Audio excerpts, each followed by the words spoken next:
Right, hopefully I'm live.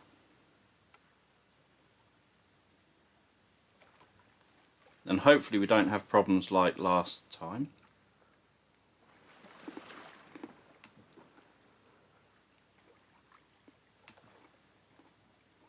Hopefully you can hear me.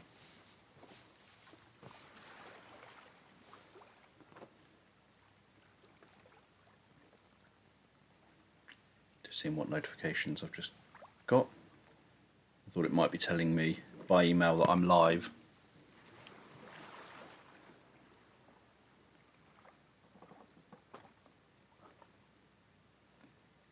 It is a discoloured Dan. I can't sort it all out. And I'm not bothered enough to sort it out. I'd have to get lighting and set lighting up in the room on the green screen, and it would be a lot of extra hassle, which I'm not going to do. So I've done the best I can with the image of Dan at the moment.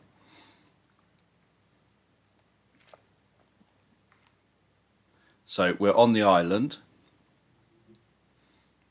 I'm okay. We're on the island. Hopefully everyone else is okay. And we have to get off the island with Lev.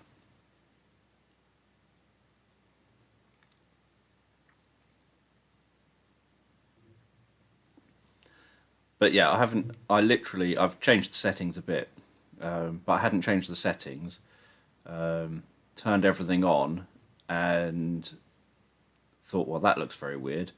So I've changed the settings a bit on me, but there wasn't much that I could do. Is that Haven? Yeah, what's left of it. To improve things for now. Lev, where are the boats? The other side of all that. On the docks, past the fires. Then we better get down there before they're all gone, right? Yep. Yes. We're not dying on this island. Good. Let's get down there.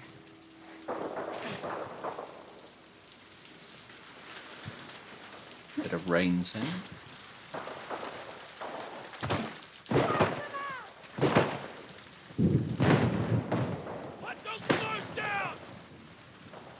Where do we go?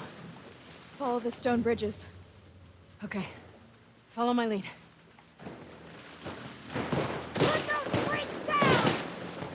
Right. We're in a situation where both sides dislike us.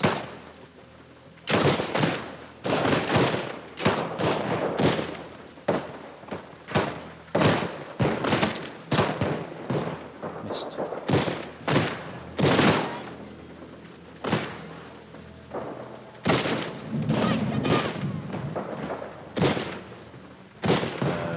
Can I craft? Nope.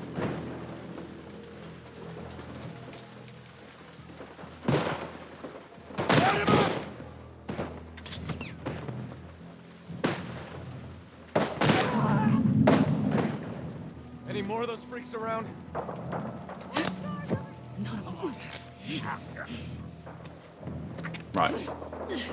So essentially, they're trying to kill each other, and they all want me dead. So let's see how we get on.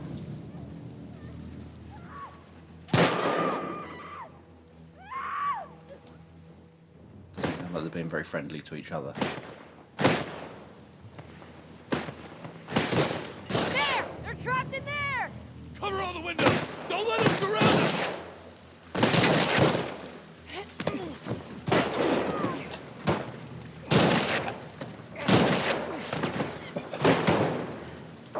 Yep, there is a gun pointed at my head.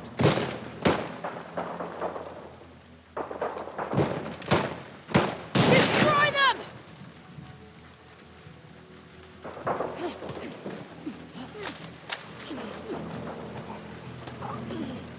Lay them out!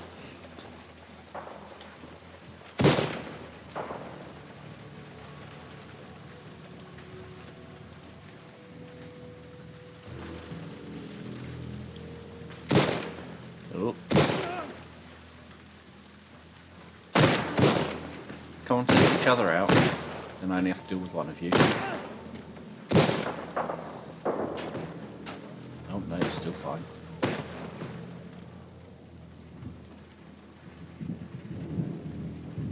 Kill the wolves!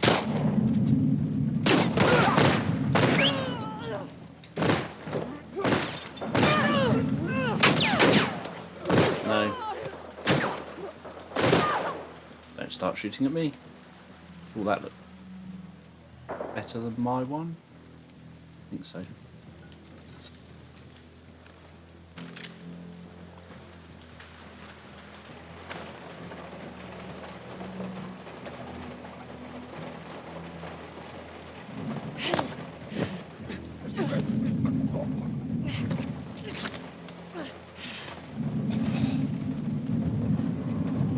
Abby! She's here! She's with the scars! Kill her! Thank you.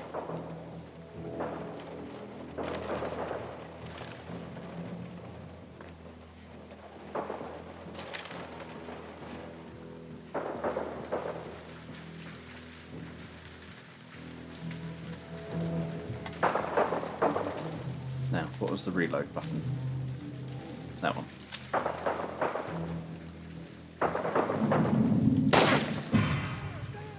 Who just saw me?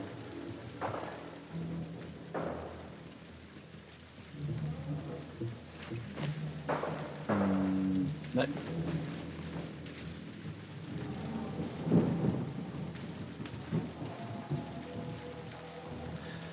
I'd quite like to throw something there now.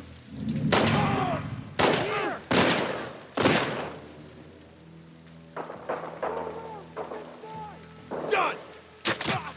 Thank you.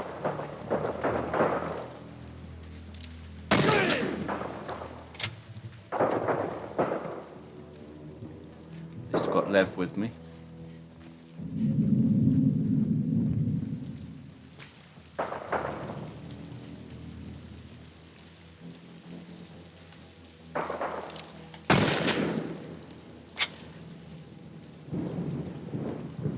I don't see anybody. That's good. Don't let your guard down.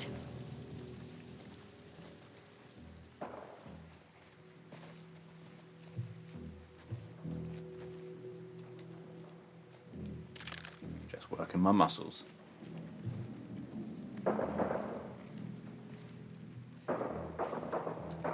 There's no need to not be polite. No, I'm quite happy with what I've got, I think. What can I craft now? Silencer. Abby, I have an idea.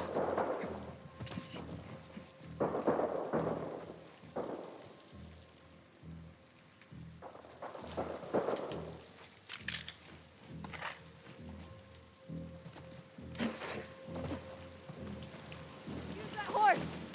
Yep. Excuse me? Come on. You know how to ride? More or less. Hopefully a on. bit more than less. Ah! Keep low. Abby's getting away. Just keep pointing the way. Up ahead! Here we go. Get ready. Now!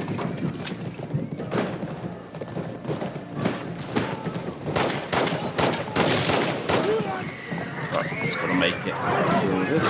Careful.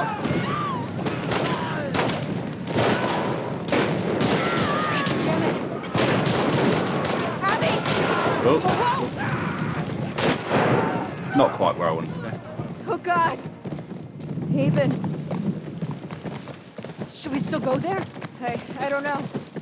If the Yep. boats are there. Well, if the boats are there, we're going there. Fuck it. Nothing is stopping us. Nothing is stopping us. Hang on. Abby! Oh, fuck. Burn it out, you bitches! Reload. Us.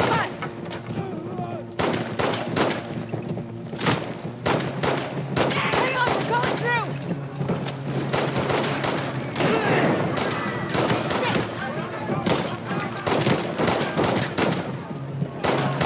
Which way to the docks? Up and over the hill. Mind the fire.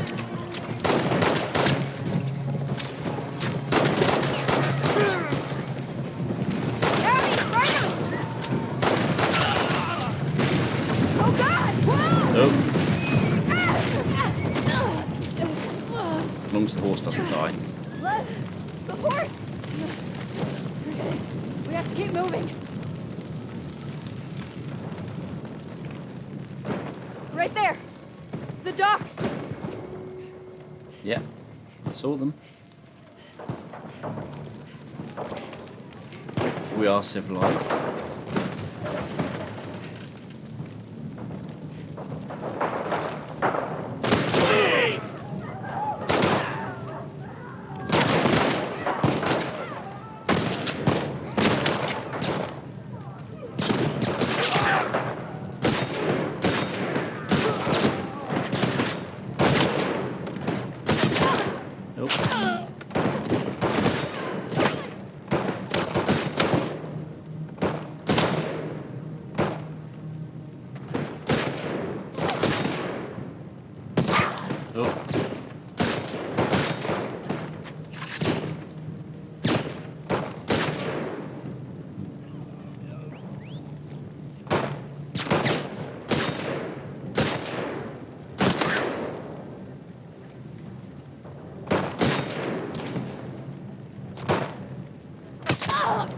Oh, okay, I didn't realise I was that close to death. I just thought I was taking a few slight... Don't leave any of these freaks alive! Let them down! Oh no! Clear out these houses!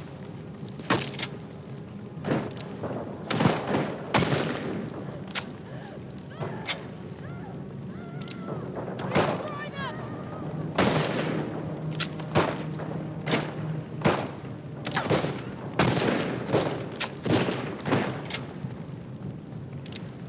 I'm going to run out of ammo quite quickly here, actually.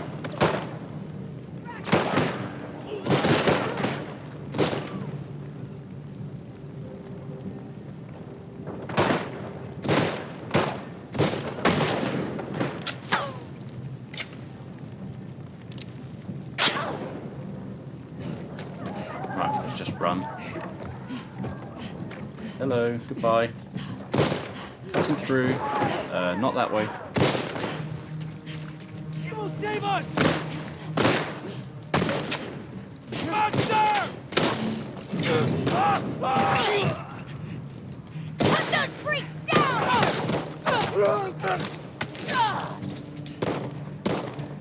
Not quite the plan I had. Put them down!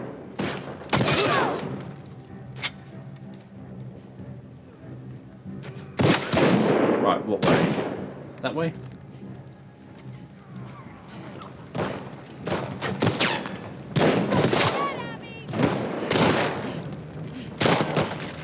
Over the hill!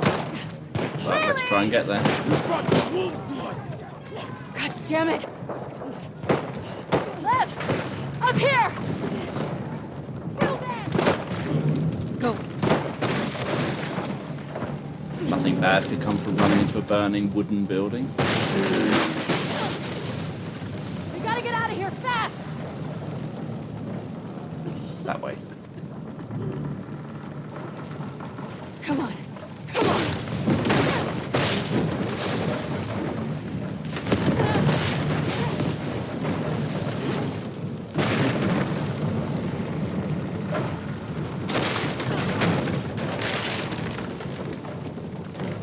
Lev!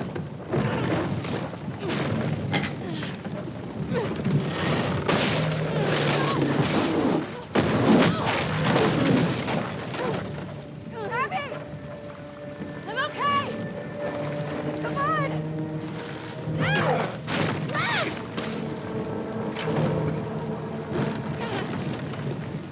Go on.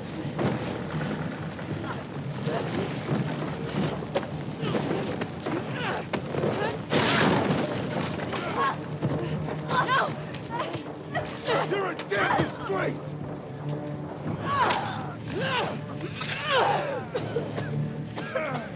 Damn you!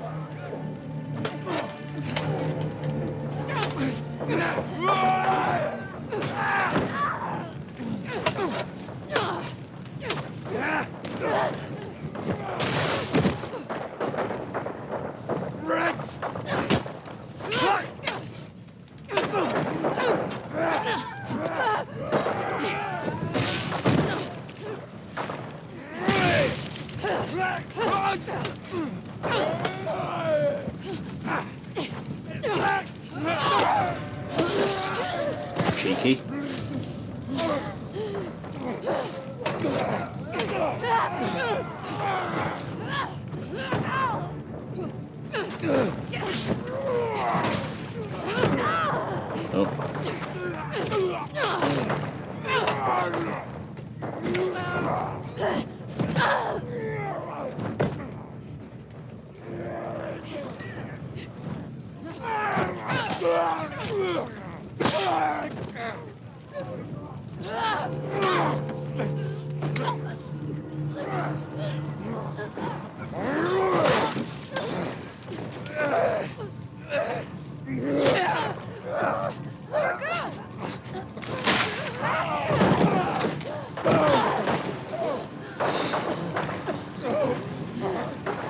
You found some fire emojis.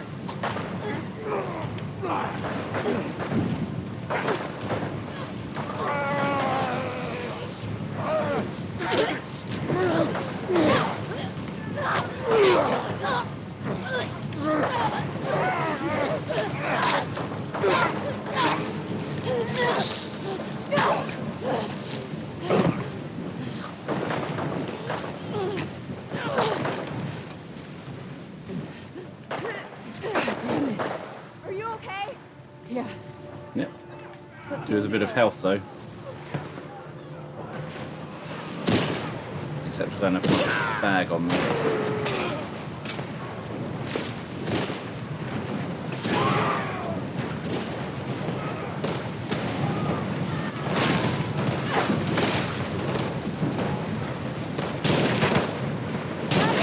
Got one. Push.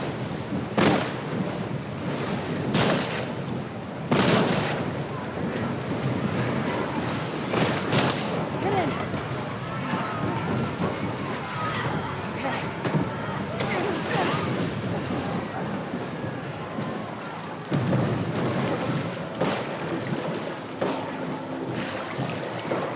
Yeah, that was straightforward enough.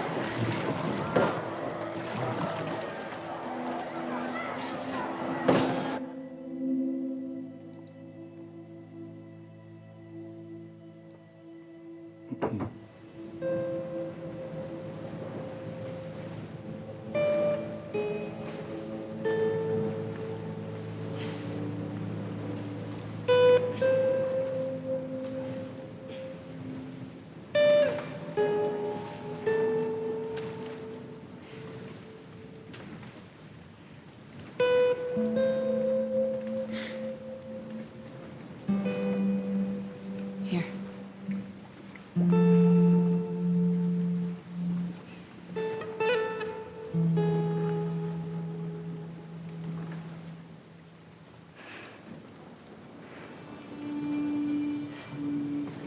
Yes, my old cup had an accident. This is an older cup. It's just normally sitting in a cupboard.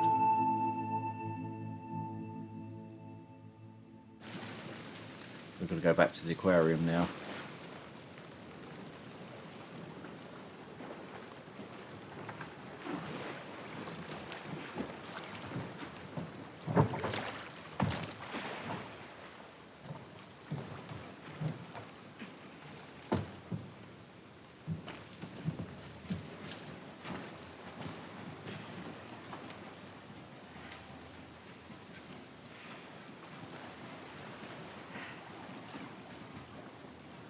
Liv.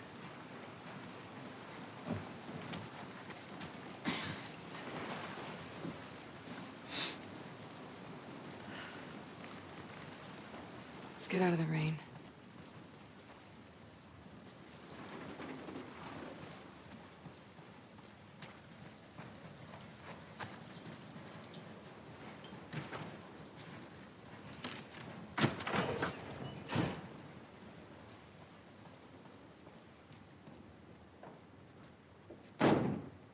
Hell.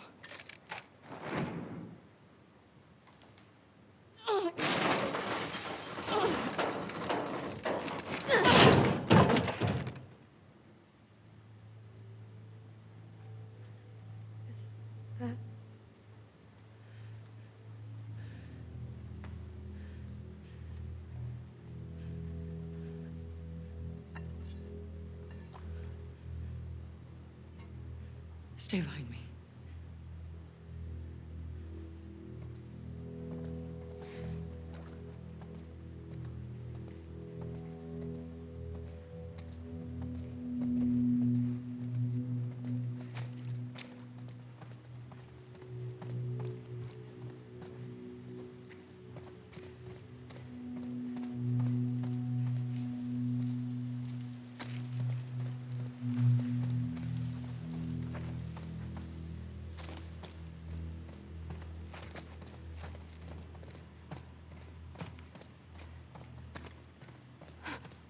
Be careful.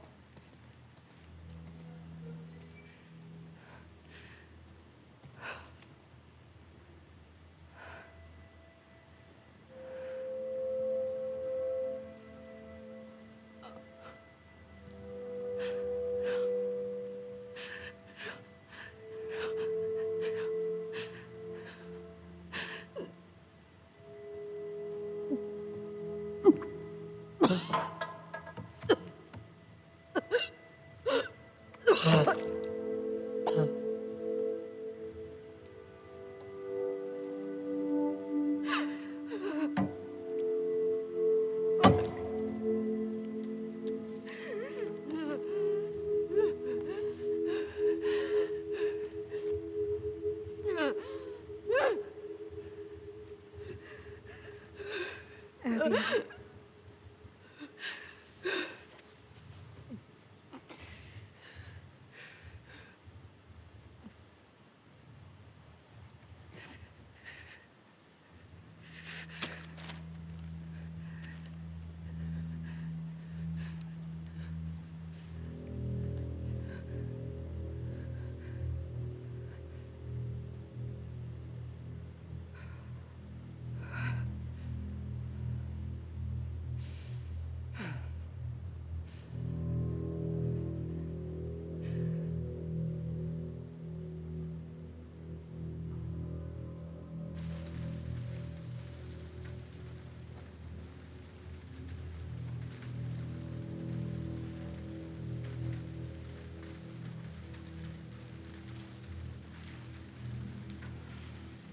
Just figure out how to get in first. Yeah, obviously she thinks it's Tommy.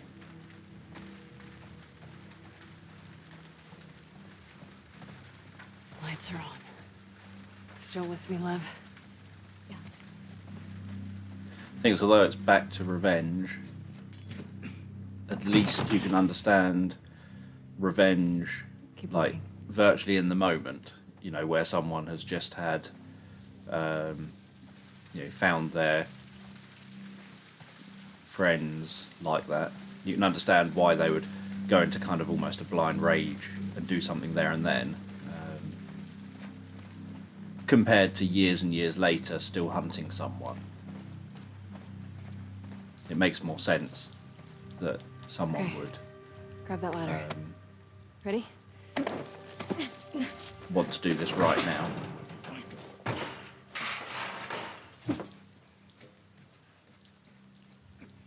A friend of mine who I used to work in children's homes with, she had been married for like 30 years or whatever it was, and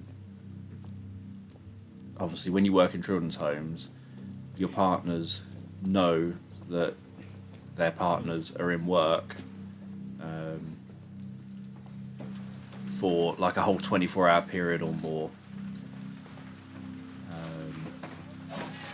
Once you're on shift, and her husband had been cheating on her and she knew nothing of it.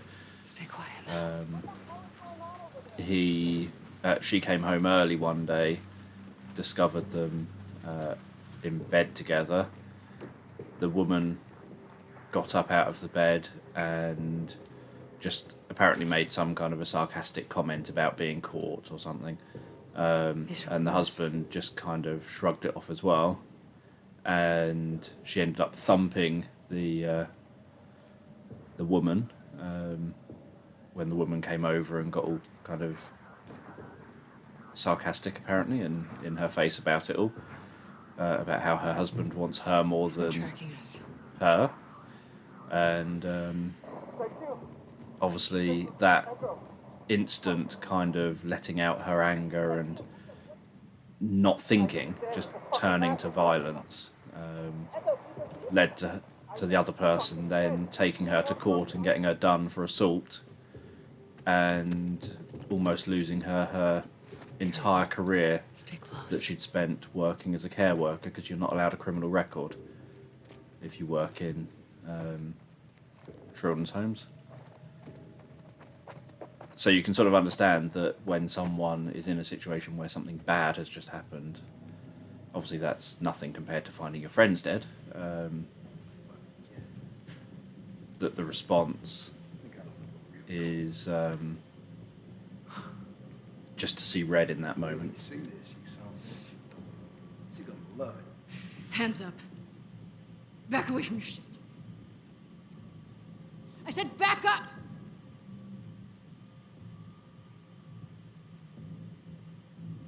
You're making a big mistake. Don't fucking turn around.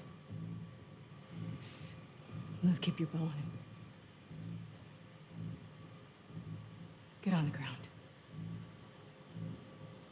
You gonna kill me like a coward? You fucking people.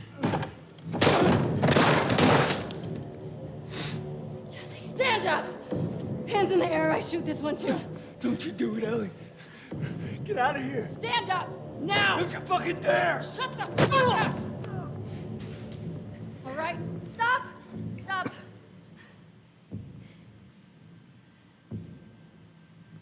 Toss your weapon. Toss your weapon! I know why you killed Joel.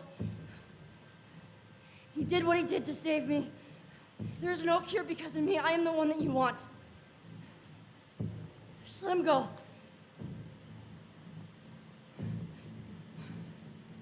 You killed my friends. We let you both live.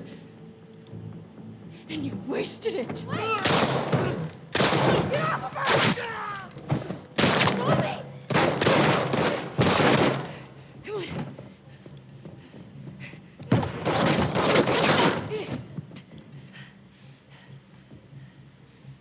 Stay here.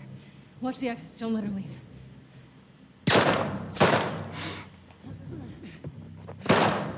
Don't you fucking run!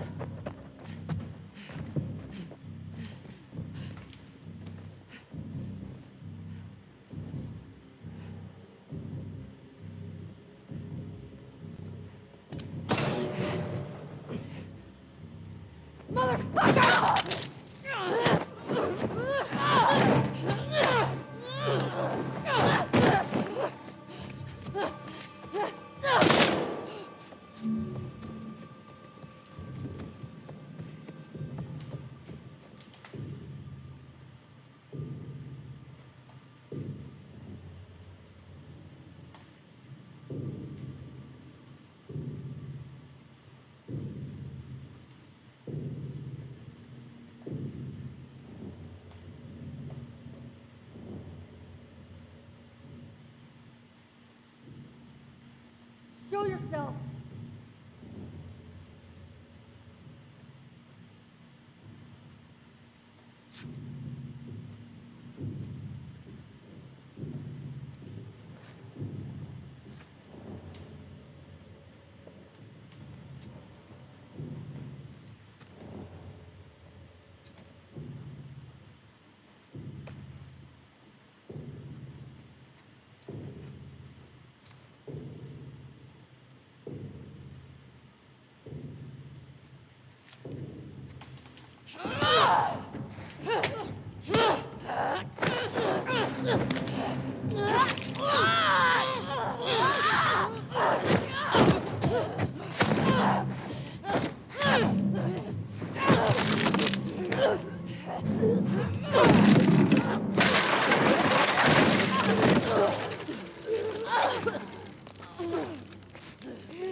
Now's the point that most people playing this game, obviously including me when I first played it,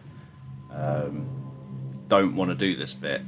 you don't want to be. You can understand why Abby is doing what Abby's doing. Now I've got you. You can understand why Ellie's doing what Ellie's doing, whether you agree with it or not.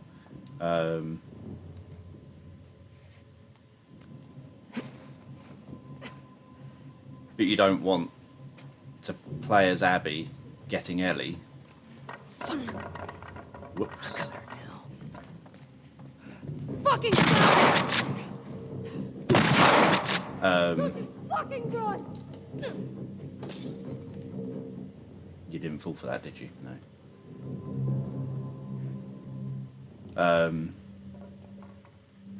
So yeah, so you end up in a bit of a problem where you don't actually want to be doing what you're doing. You don't want to hurt Ellie. You don't want harm to come to Abby. You kind of want them both to be able to just say, look, you got my dad, I got your dad. Let's just It's all on you! Got you now. let's just move on and leave it.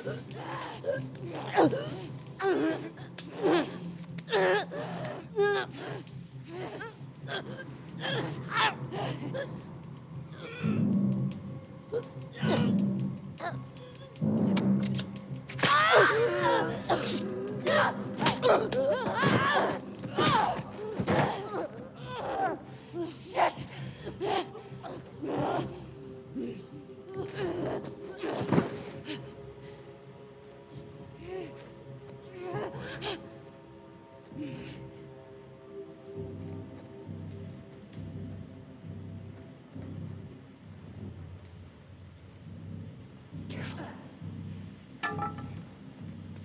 Oh, stop hitting things.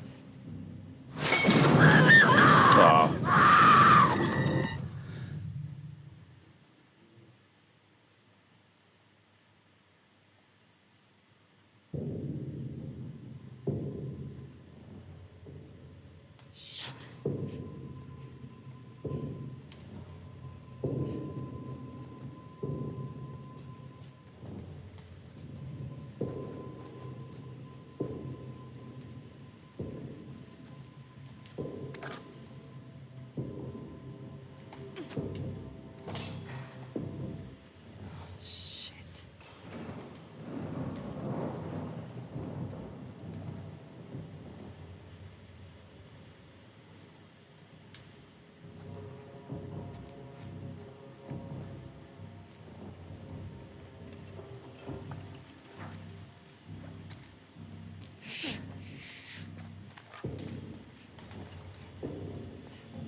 What is she doing?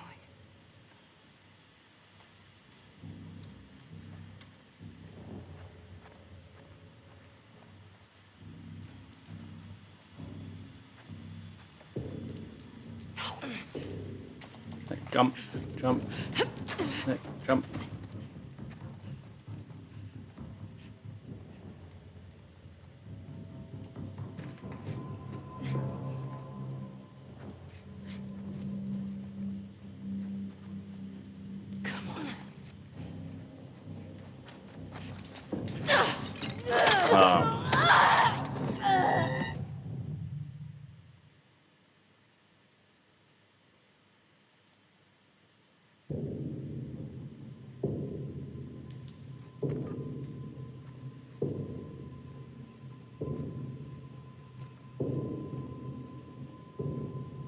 Avoid that.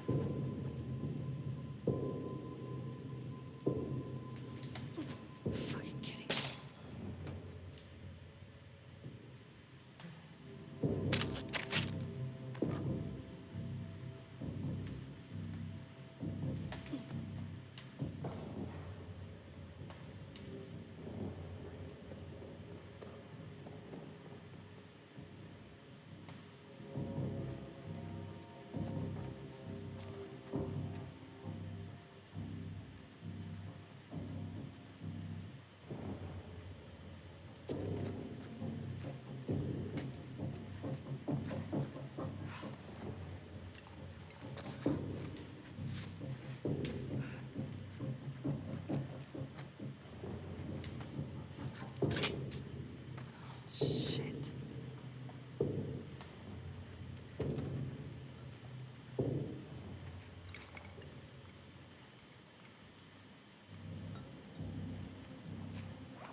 She's pregnant.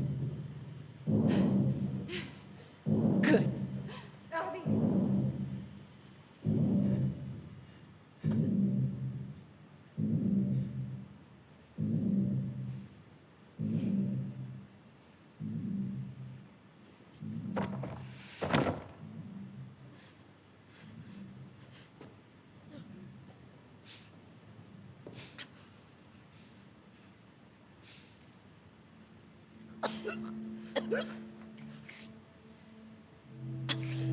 Don't ever let me see you again.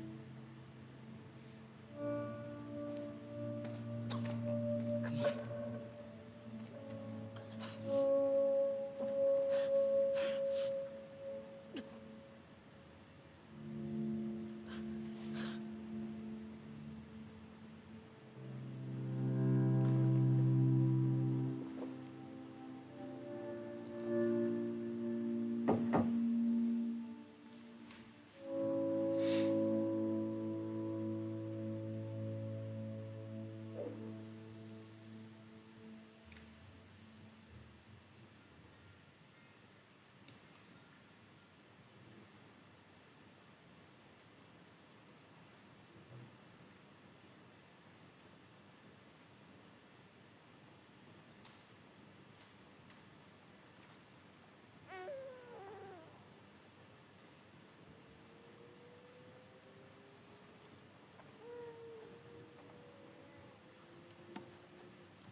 Hey, buddy. What's wrong? I got you. Yeah, it's okay. We're good.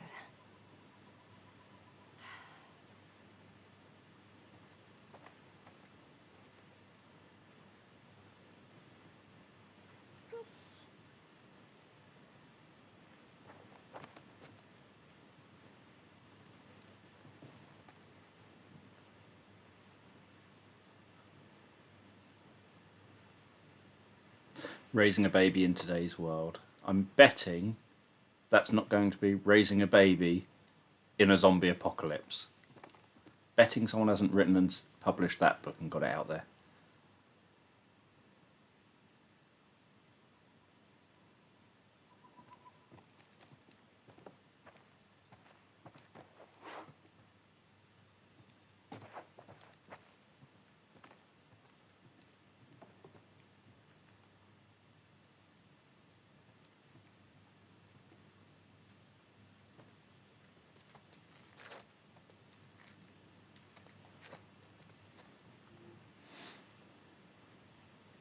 Who's that handsome fella, huh?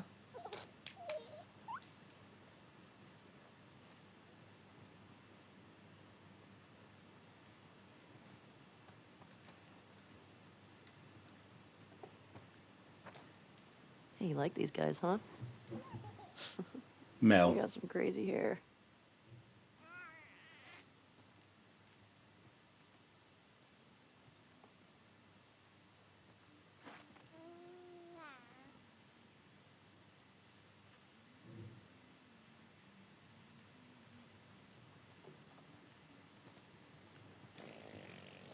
Hmm.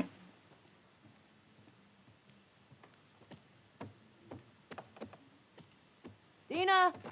I'm in the kitchen.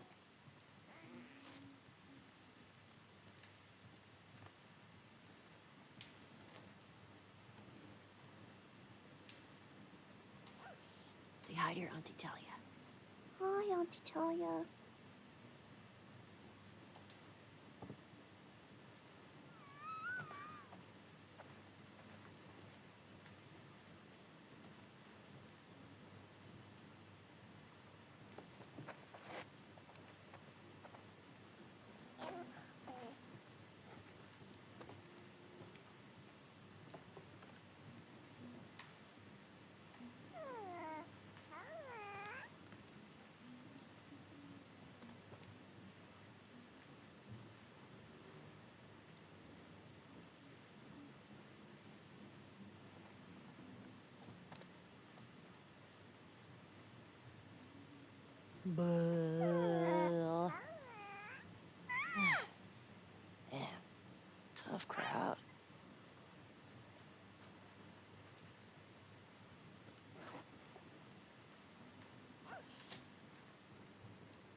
Got a pun book from before. Oh. Little goobers. Hey. Thanks for doing the dishes. Yeah, I'll see what I can do. My dear Dina, thank you for your letter and photograph. JJ's gotten so big already. He's got Jesse's smile. If he's anything like his dad, well, good luck. I can't wait to visit you. My back has been acting up again, but I'm on the mend. The doctor still thinks I need a few more weeks of rest. As soon as I can, I'll be there. I appreciate the tender words in your letter. I'll say what I hope is obvious. Jesse wouldn't blame you for what happened, and neither do any of us. We love you. You're a part of our family. Be well. There will always be a place for you, Ellie, and JJ back in Jackson, should you ever change your mind. Love, Robin.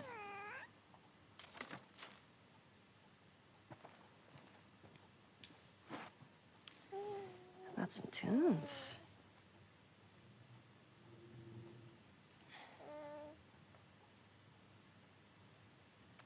Ah, you want a boogie, huh?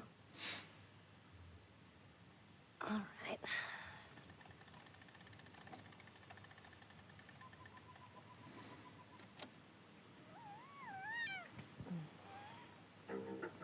Oh, fuck yeah. I love this song. Your mom is very easy to please. I'm with you. My bar is very low.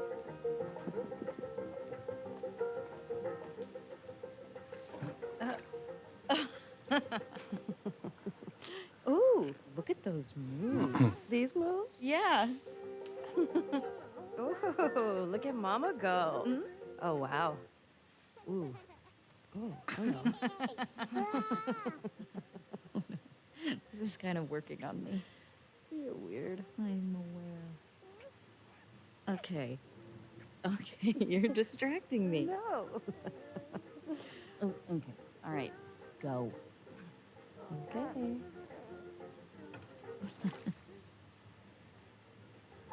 Side. You mind bringing him back in? Yeah, sure thing. You want some fresh air? Can't walk into that and jingle it. Well, I can't.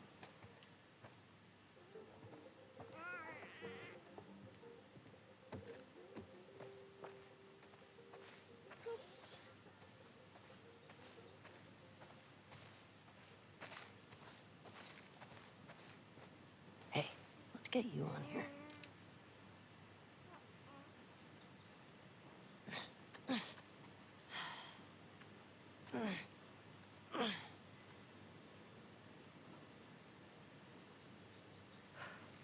There.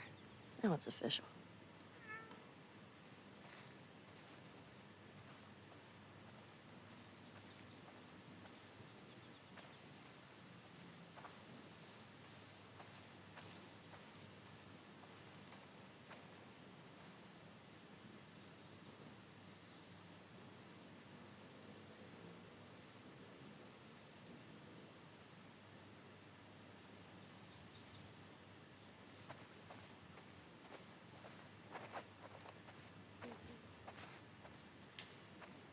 There's Hey, Ollie. Ollie, what are you doing out here?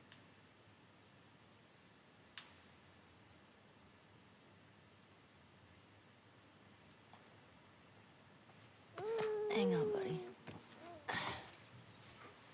Yeah, here we go. It's pretty, right?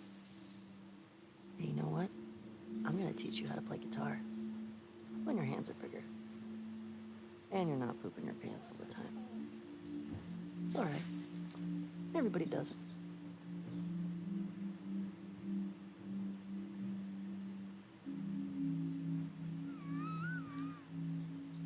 Got a lot of stories to tell you. When you're older. Much older. I don't even know where to begin.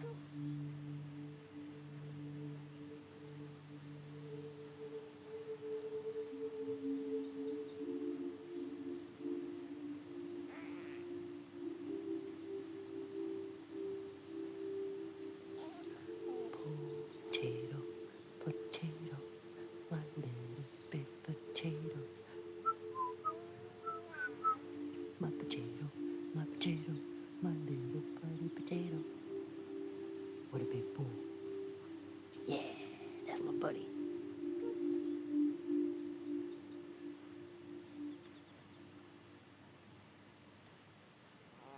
All right, little spud. We should go check on Mama.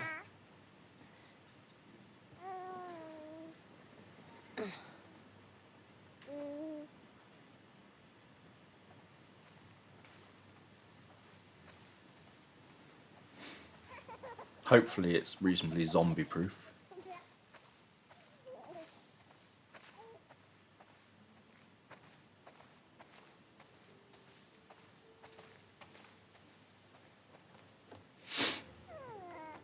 I'm gonna go hang up the laundry.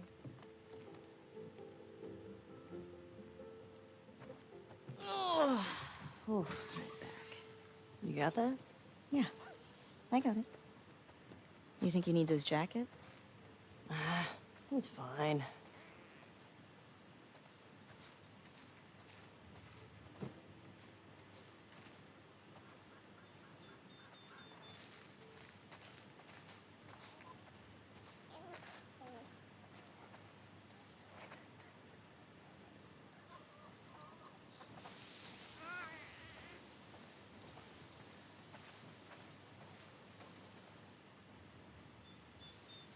It's going to become the scary man from Jeepers Creepers.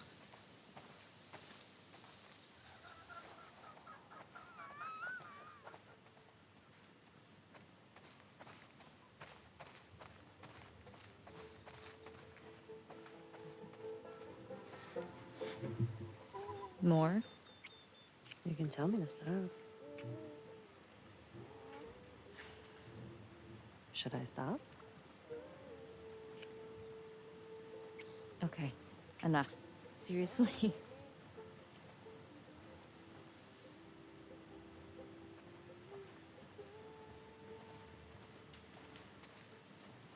want to pet him? Here. All right, here you go. Oh, gentle, gentle, gentle. Just like that. Here you go. Yeah. Hey, As it Yeah, grabs I'll its take eye. it. can you get the sheep into the barn? Oh, I got him. I can do it. Yeah? Yeah. Once you rest it up. Okay, here.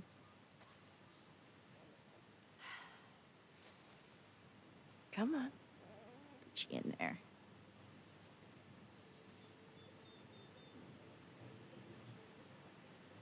Don't stay out too long. It still needs a bath. Shh. I'm like the herding master. Listen up, sheep. Your dinner awaits you in the barn, so come on. Snowy, barn time. Daisy, head on in.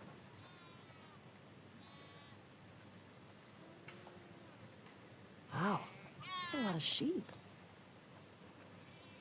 How many do you think that is? Let's count. 1, 2. Better stop, because I'm getting sleepy. Eugene. No, you as well. Hey, inside. Todd. Move it or lose it. We definitely have way too many sheep. Hey, what do you say we eat some of them? Tasty snack. Warm enough, buddy? Just a few more. Okay, guys, we'll see you tomorrow.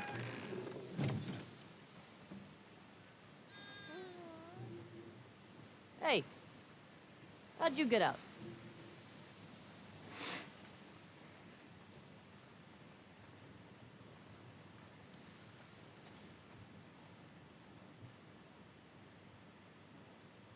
Come on, little dude.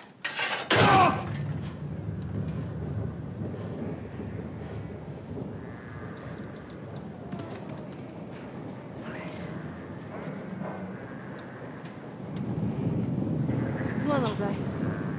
Do you want to eat?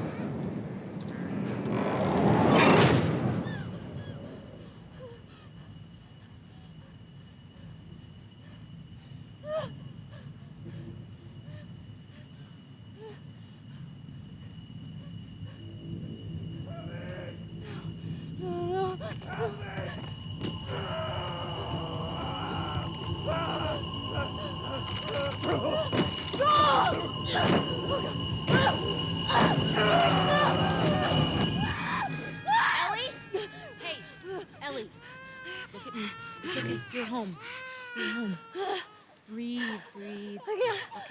I'm gonna take him, okay?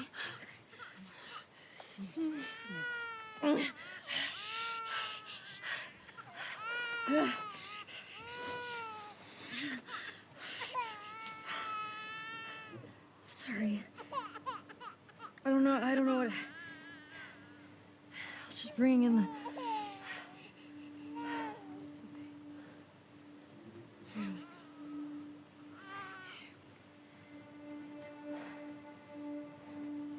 Hey. Oh, man.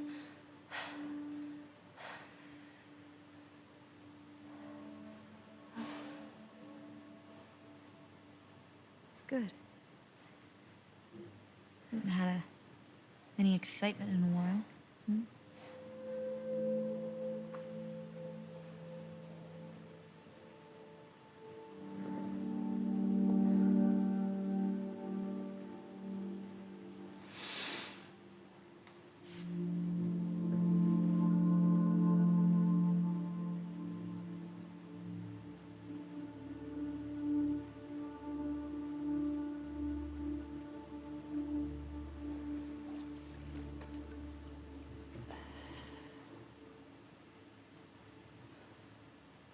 Okay. Yeah, she's obviously. Well, it's obviously showing that her experiences haven't had no consequence on her.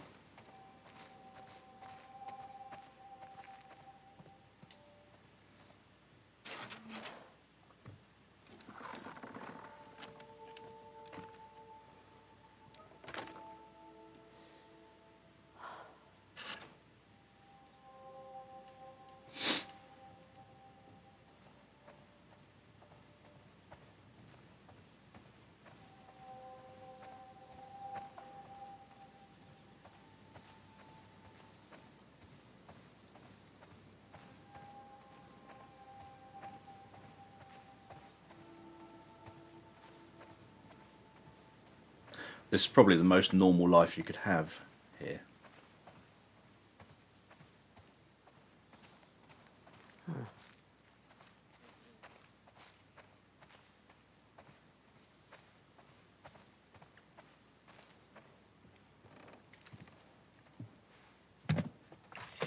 Hey, where you been? Hunting took a little longer than I thought. Who's here? Just come inside.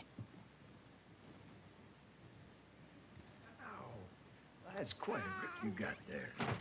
Hey, Tommy. There you are. Here, let me take him. Come here, bud. Oh, yeah. Here. Oh, I got it. Hey. It's good to see you. You too. He's getting heavy. No, he's just a big ball of muscle. Town's good? Maria good? She's fine. We're taking some time apart. Sorry. Nah. We talked about it a lot. And, yeah, it's what we both want, so. Okay. Come sit. I got something to show you. So I've been putting out feelers for months now. And this new guy heard my story. He told me about a woman that he traded with while he was moving through California. Described her as built like an ox, traveling with a kid with scars across his face. He said they're living along this coast in a beach sailboat right here. That's gotta be her.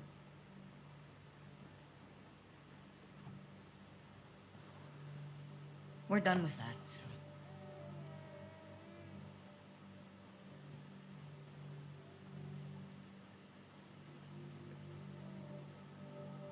I'm sorry.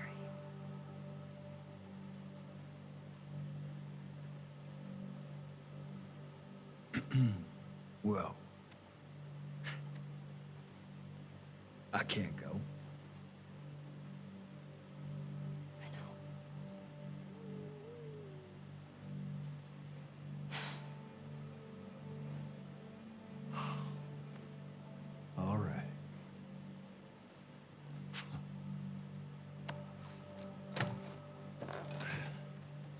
Reckon it's easy.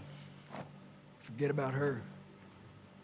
You sitting all comfy way out here? Hey, I'll make her pay. Tommy. That's what you said when we got back to Jackson. Tommy.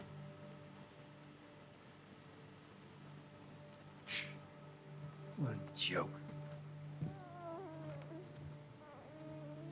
Can you take him, please? Yeah. Here. I got you. I suspect that What the fuck was that? the reason that God damn him and his wife are taking a break from each other I don't fucking is care. probably because of his still constant obsession.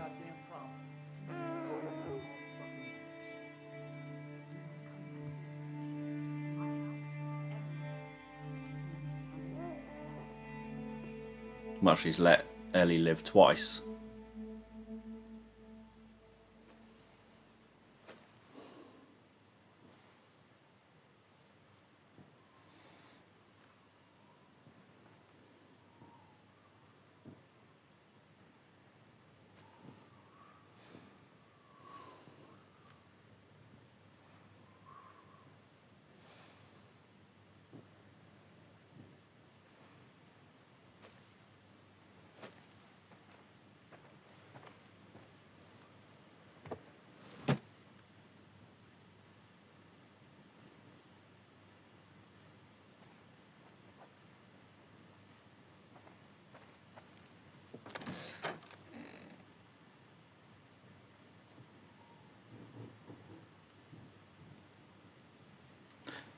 Well, Tommy would know that Abby had a chance twice now to kill Tommy and Ellie.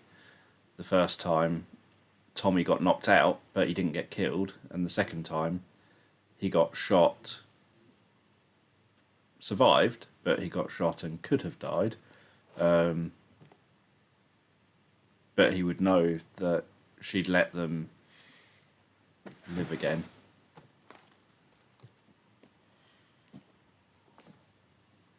Is that the Iliad? Yeah. They've got the Iliad and the Odyssey there. That's cool. Hadn't noticed that before. Right, let's see what page we're on. Happened again, got rid of the images pretty quickly, but my skin hurt the rest of the morning. I gave up trying to go back to sleep. Dina stayed up with me. When will this stop? I don't know how Dina talks so easily about Jesse. She tells JJ all about him. She thinks it'd be good for me to talk about Joel, to get it out. When she says that it makes the memories sound like food poisoning. I don't want to talk about it. It's just gonna hurt. And I think once I start, I wouldn't be able to stop.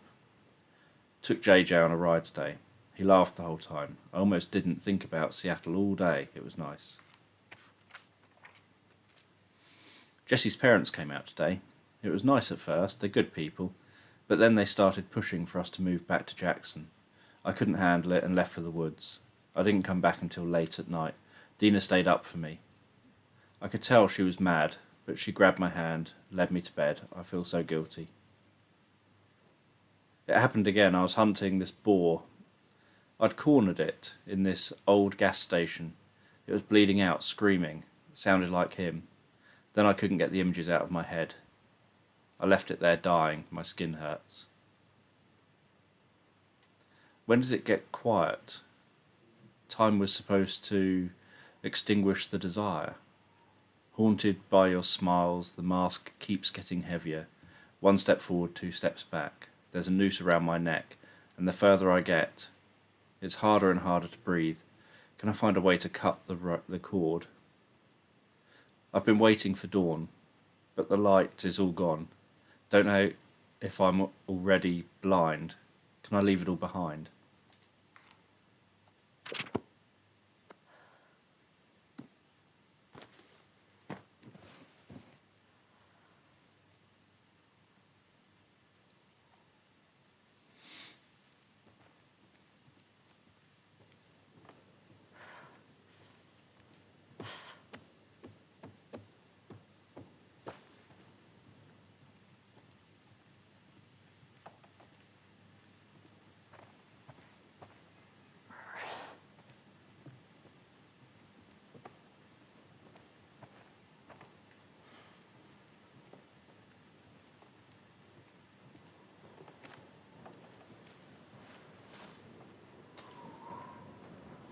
I know they've got pretty good fence going around the outside of their property, but living in a world with zombies that obviously kill you, I would be wanting the windows shut as well.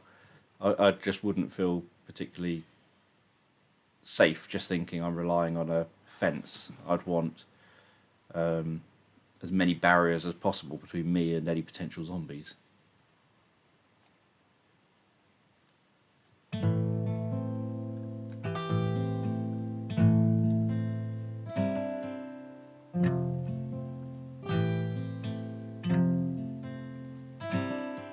Whoops.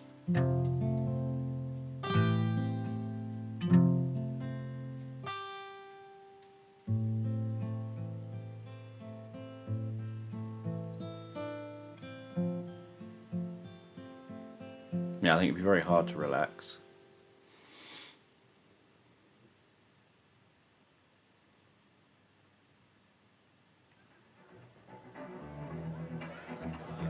I woke up in the morning about 9:30, the hacks in the back. For those of you who haven't seen any trailers for this game, this footage was the trailer, the first trailer that was kind of, first full trailer that was kind of released. And obviously you play through this game knowing that it starts with Jesse saying, I hear you had lots of issues last night, I hear you kissed my girl, etc. This is obviously that party. When you first play this game, you obviously play through it wondering why this scene isn't in the game. And obviously now here it is. Really laid into me today. What happened? Another big lecture about my patrols. Don't go here, don't go there. It's funny how involved it gets whenever you're scheduled to go out. Yeah. She's putting on quite the show.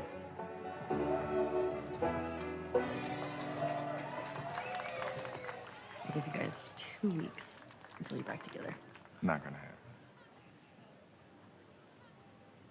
She say something to you? Make it 1 week. Ellie! Hey! What took you so long? Well, I'm here, aren't I? Tina? Jesse. Hey, don't forget, we're heading out early, so get some rest. Yes, sir. Such a dick. Come on. Don't you start with me. Okay, I have a very serious question for you. How bad do I smell? Like a hot pile of garbage? Oh, okay. Oh. How about that? Gross. You love it.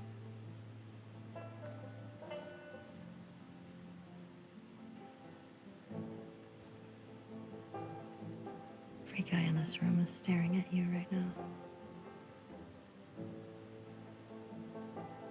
Maybe they're staring at you. Or not. Maybe they're jealous of you. I'm just a girl, not a threat. Yes, happy birthday. I saw on Facebook that it was your birthday. Oh, Ellie. Obviously, you'll recognise this scene from the trailer, from the one of the early trailers for the game.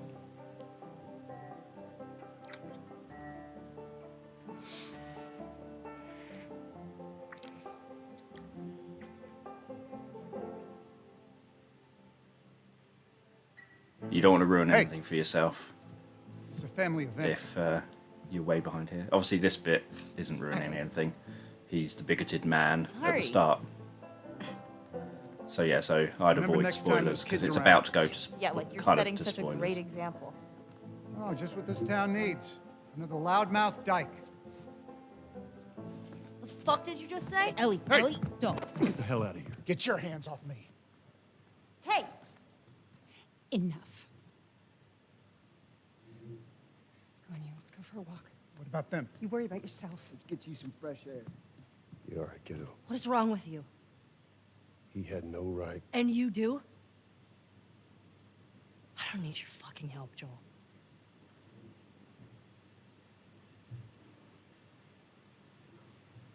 Right.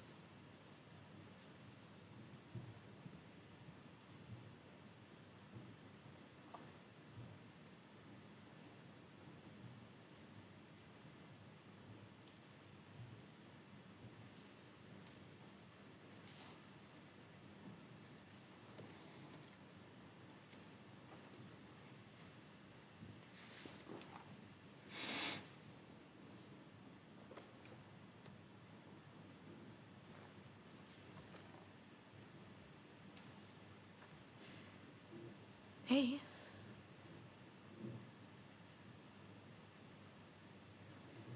Yeah, you definitely probably want to turn the sound off if you're watching this, just so you don't ruin it for yourself. Man, it's been a while since he slept this long, huh? He had a day. Yeah. He's fine. Go back to bed. Talk about it in the morning, okay? I have to finish it.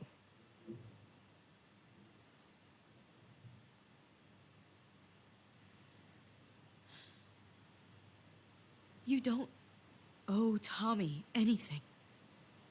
I don't sleep. I don't eat. I'm not like you, Dina.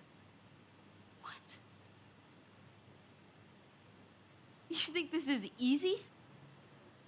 For you and for him, I deal with it. I love you. Prove it.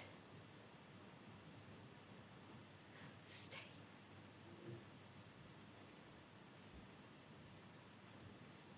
I can't.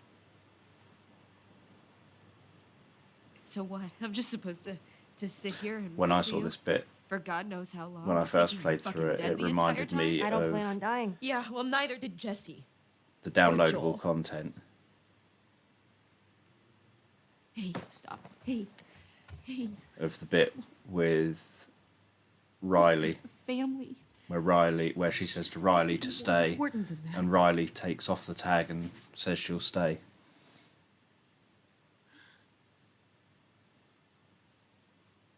And then obviously gets bitten and killed, but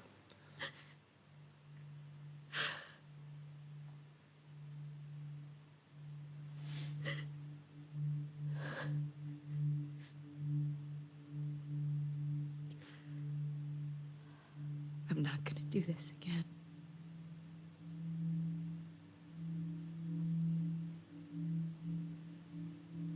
That's up to you.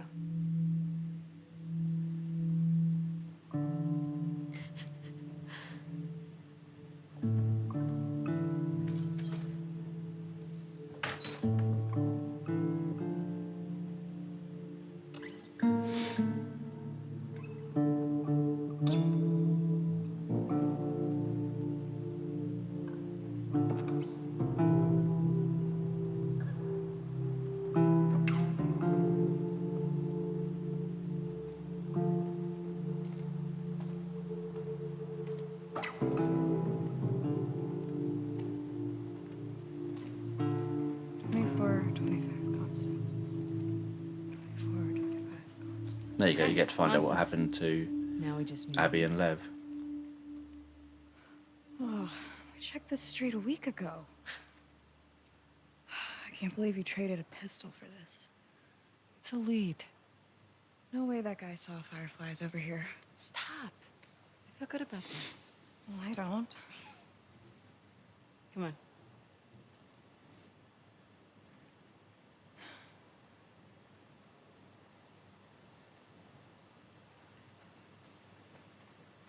$24.10. It's not gonna be on that side. It's all evens.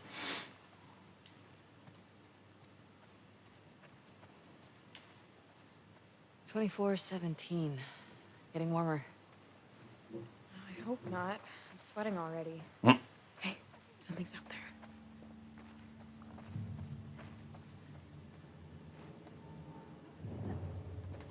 Demon, to our left.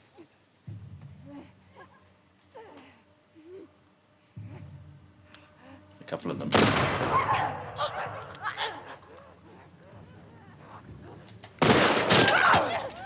How'd I manage to miss them?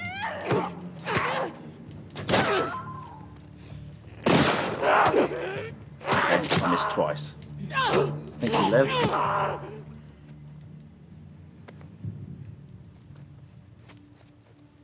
All right, we're good.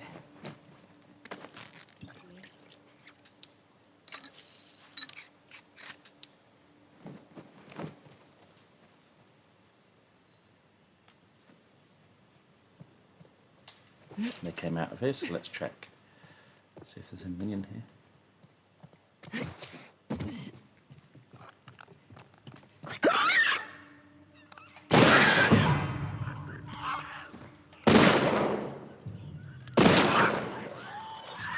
A little quicker.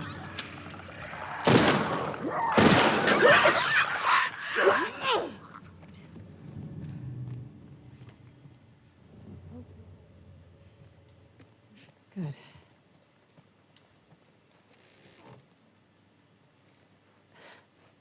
Yes, you did. Keep your guard up. Let's go back to finding that house. We will in a minute. 425. Attaboy.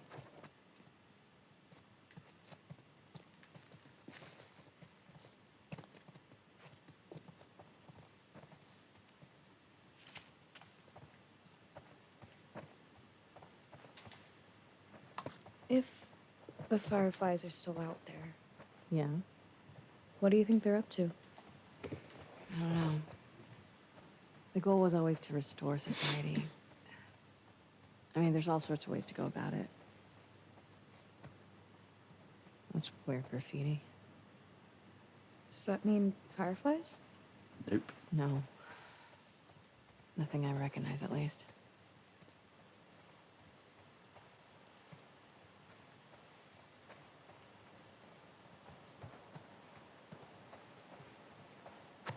'24, 29. Too far.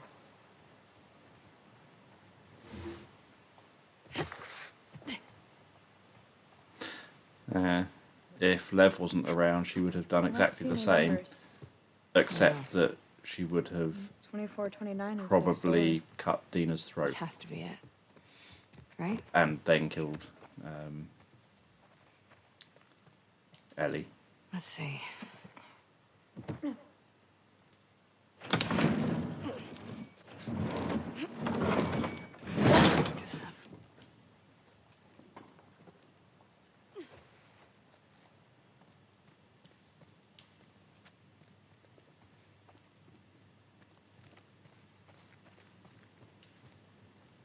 Hello, fireflies. 24, 25 Constance. This is the place. Okay, but there's nothing here. We don't know that yet. Locked. Maybe there's another way in? Are you being positive? Mm. You're always helpful.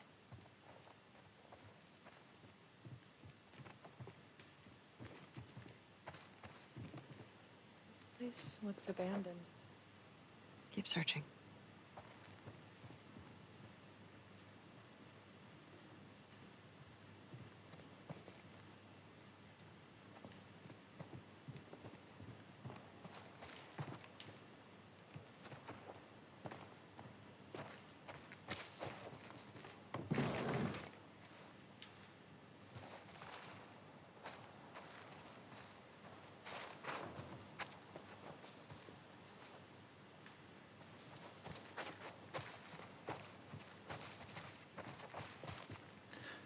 Sure, it's behind there. Maybe wrong.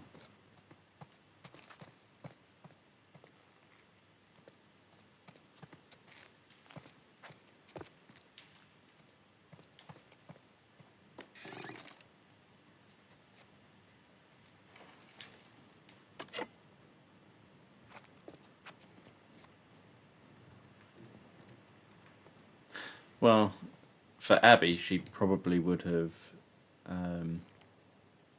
Yeah, we've already established that. probably would have then done exactly this, gone to Santa Barbara. Because she wouldn't have had any, she couldn't go back, obviously, with the others, because she'd kind of made them enemies. She couldn't just disappear off with the Seraphites.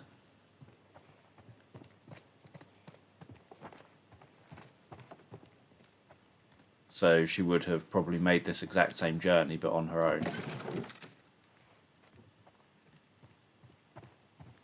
Lev, I think we're done here. No, No, Lev's wait. gonna call me. Yeah. You find something?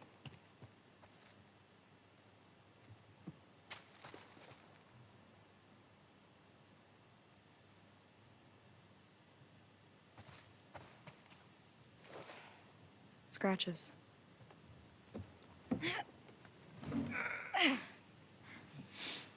Do you need a bit of help? Scooch.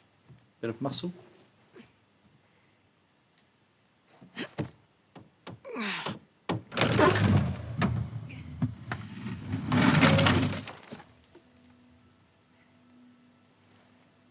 Yeah, even now that's my general view. People, trouble. Hello?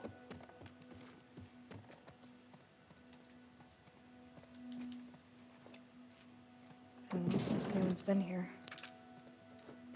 Unfortunately, I have to agree with you. Pretty nice barracks, all things considered.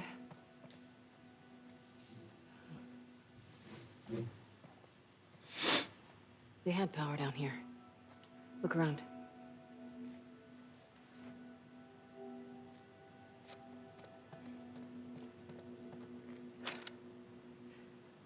Guess they've got solar. Whoa.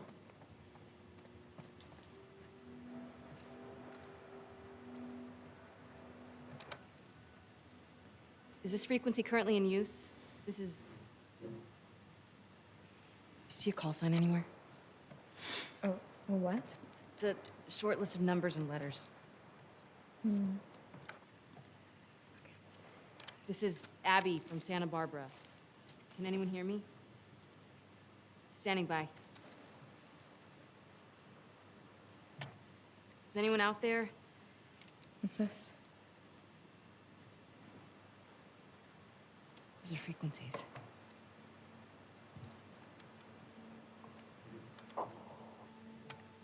Is this frequency currently in use? This is Abby from Santa Barbara. Is anyone out there? Are these other Firefly outposts? I don't know. Can anyone hear me? Hello?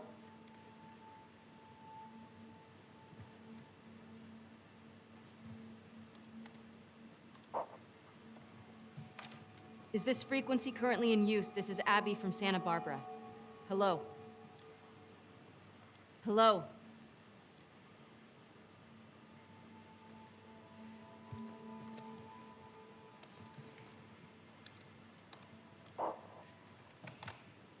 Is this frequency currently in use? Hello, this is Abby from Santa Barbara. Can anyone hear me? If anyone can hear me, please reply. Please answer.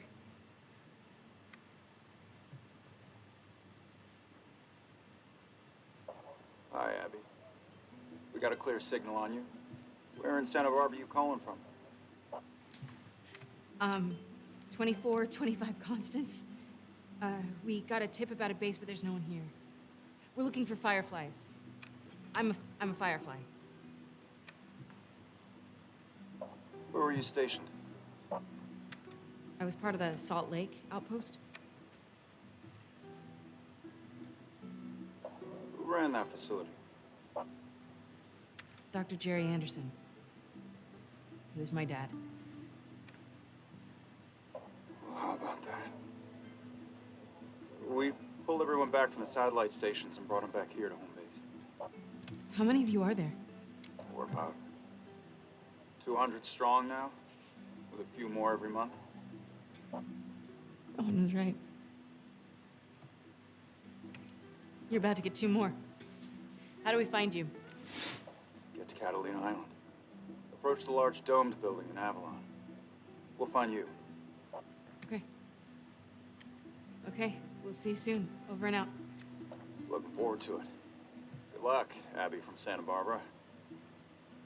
Over and out.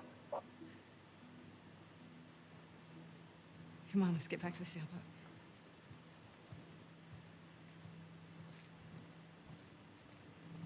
Okay, fine. What was that? Why do you make me repeat whenever I'm wrong? Because it makes me feel better. And because it happens so rarely.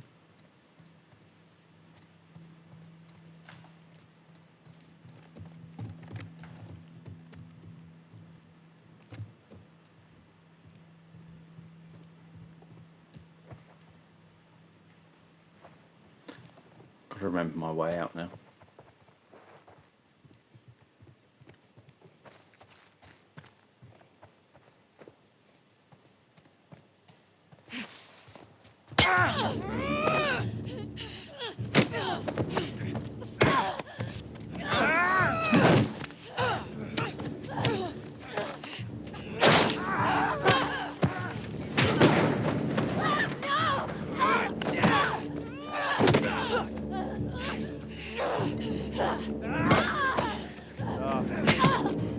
Ah!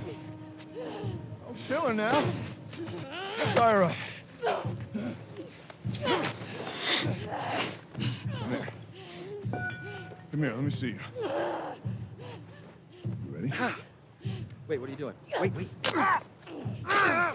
Fuck! Man! You're fine. Get that little one.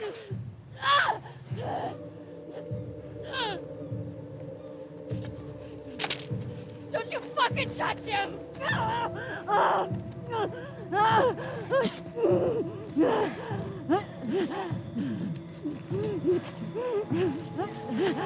Shit.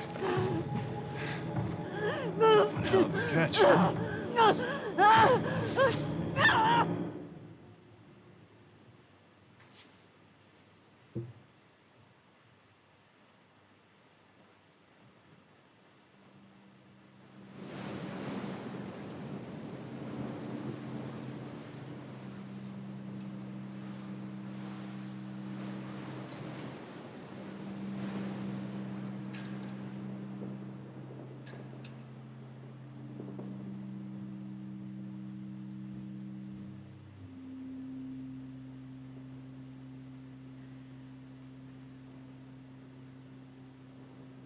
Where did you go from here?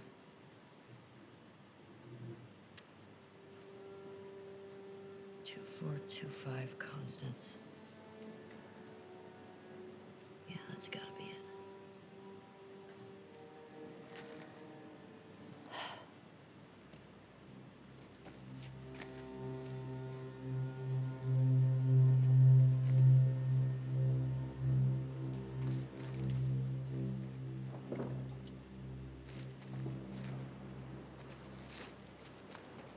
Climb the steps.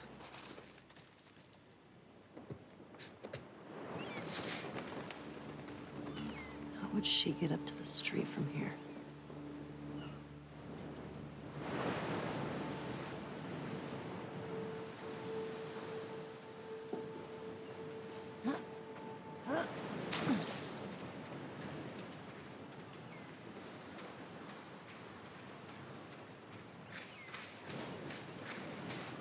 Nice little space.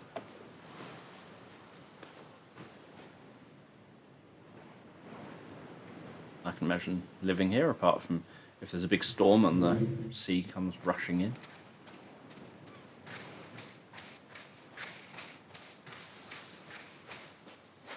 Running on sand sound.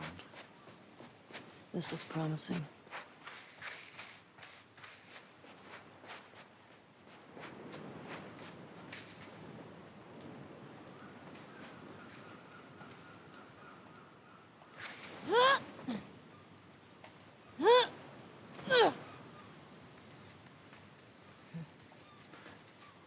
Just about made that.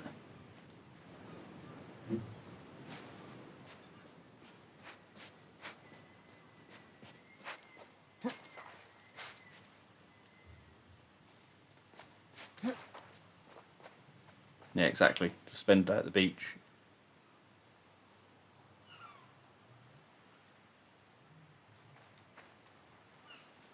Am I going the right way?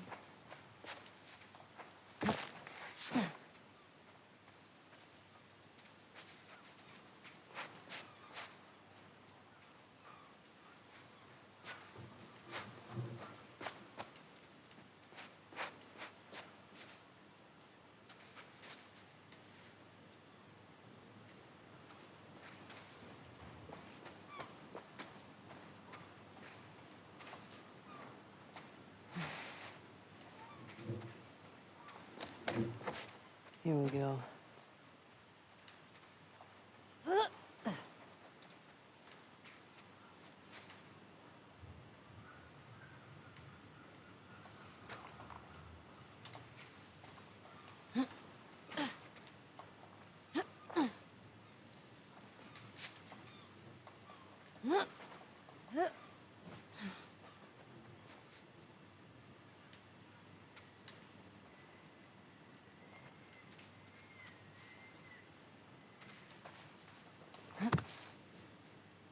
Oh, okay. Am I crawling under?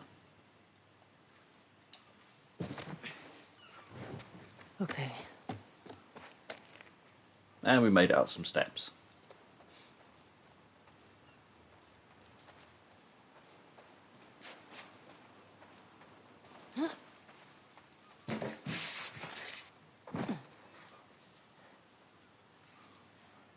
Now what? Mesa Bluff. I'm here, and Santa Barbara proper is that way.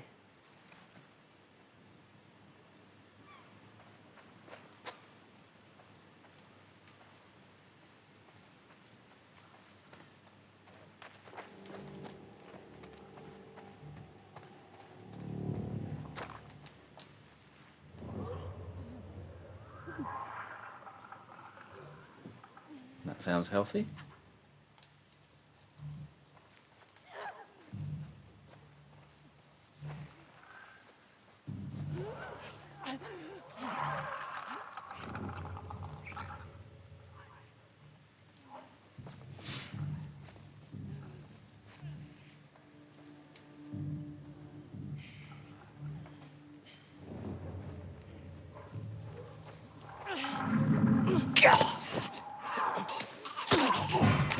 Grab and stab.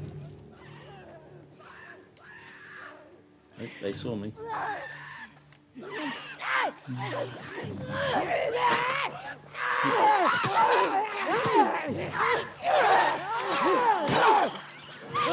And run.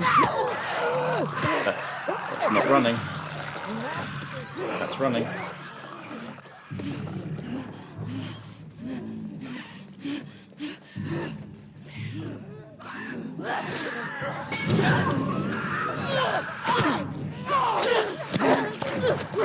Oh, did I somehow miss them? How'd that happen?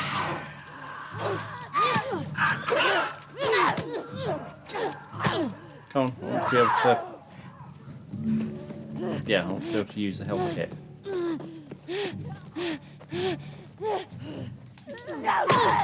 Oh, I wanted to use a health kit.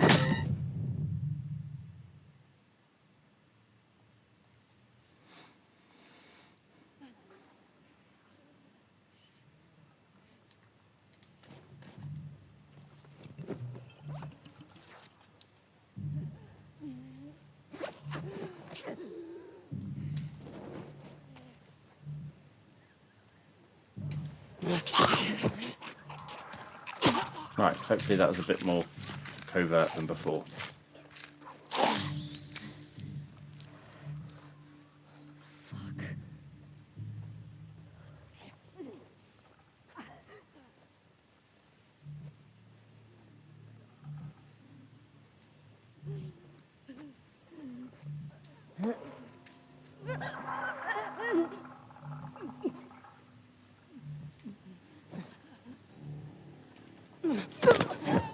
Grab and stab.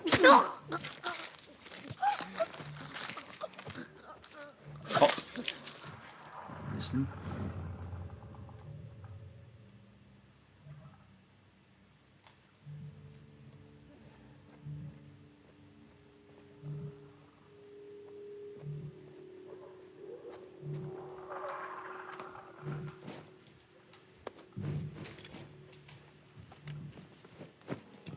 Make another one of them.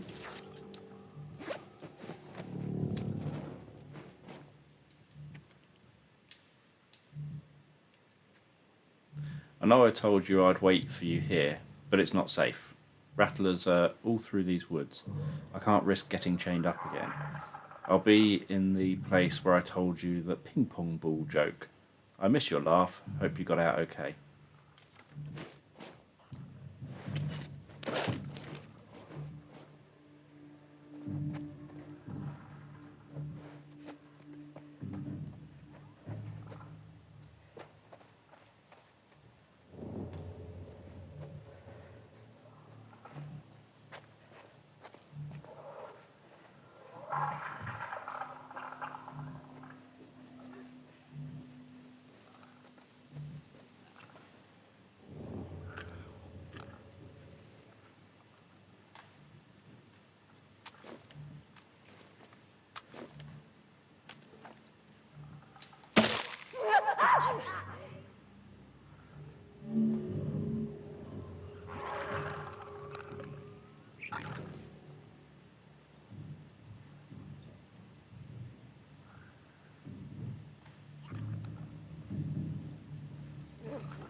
Oh.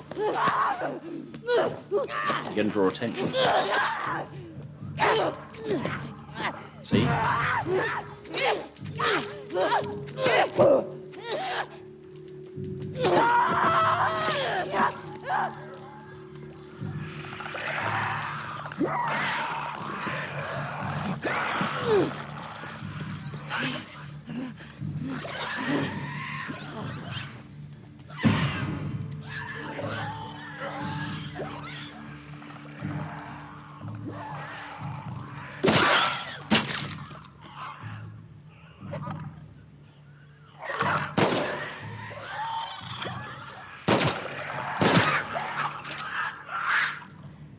Let's hope there's not more of you.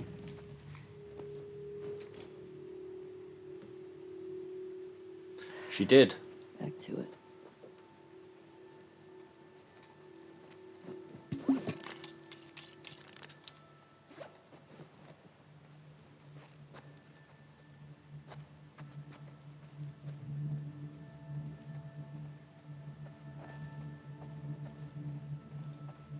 Is it this way to the street? That looks like cut through spaces. Over or under? Let's just go over.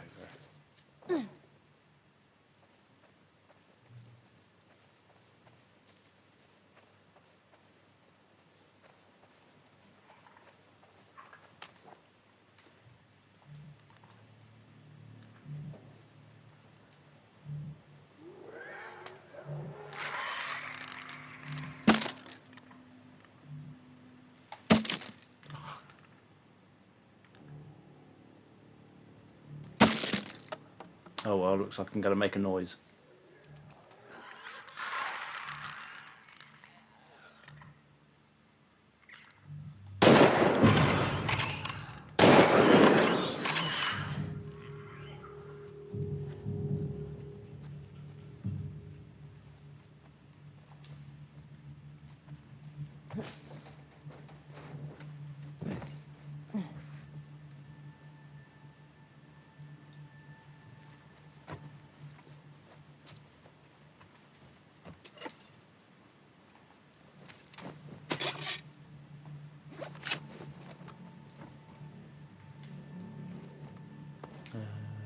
Let's use some health.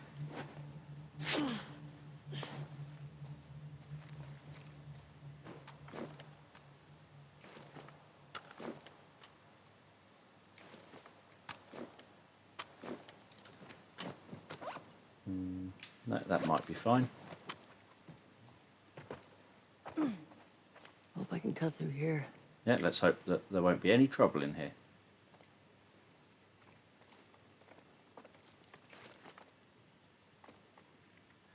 Just snoop around a bit though at the same time.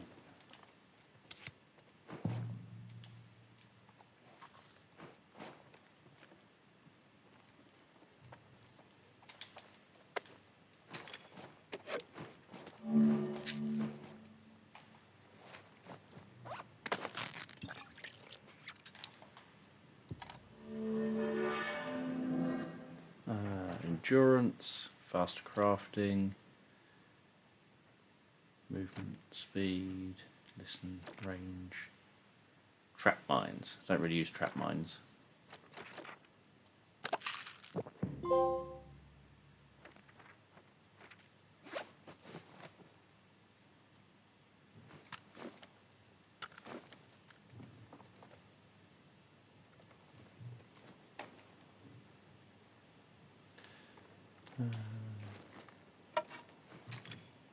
Pick that up.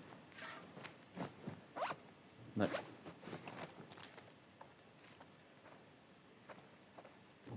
Looks like I'm going downstairs. All right. This looks totally fine.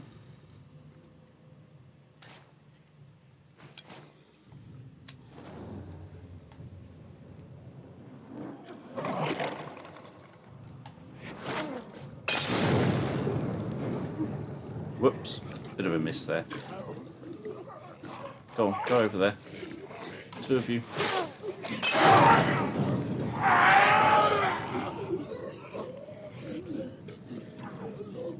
Ignore me.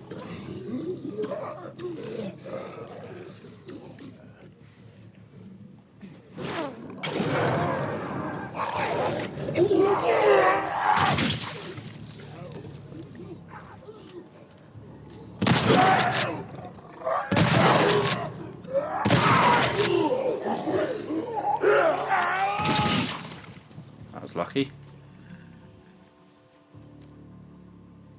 Let's hope that was it.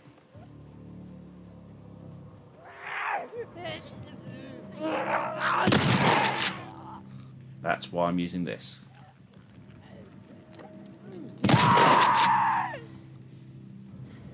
For you people who sneak up on me. Because it's obviously very good for close range like that. I swear to God, Abby, if these infected killed you.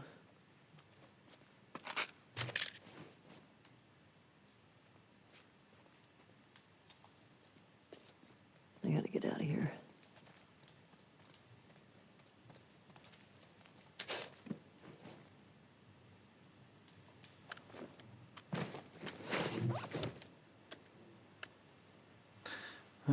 Fire rate stability.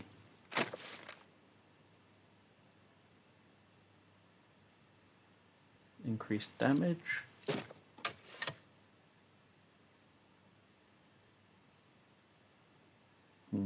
Maybe do something with that. Let's see.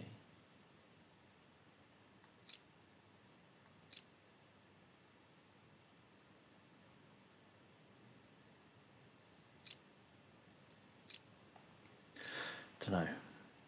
Stability, maybe.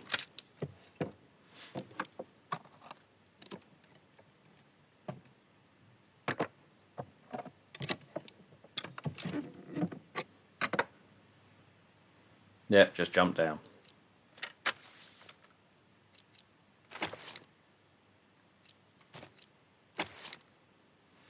Stability, capacity.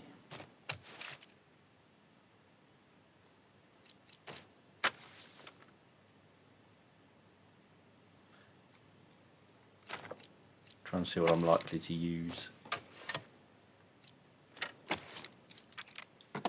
Just go for that.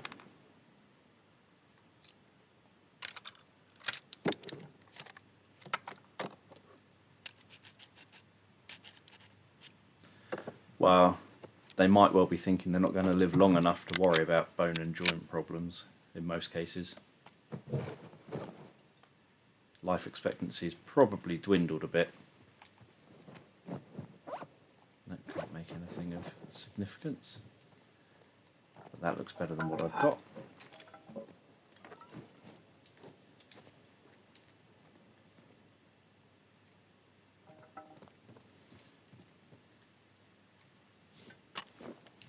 Only one bullet with that at the moment, but it's quite good for close encounters of the zombie kind.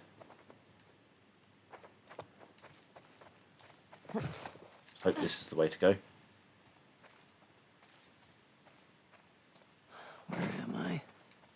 There's gotta be a street around here. You'd hope so.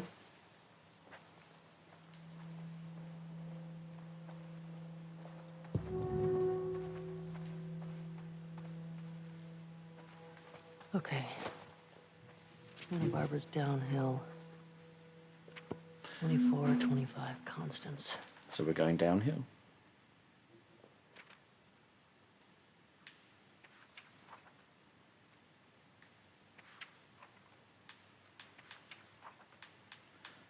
Let's see how many pages.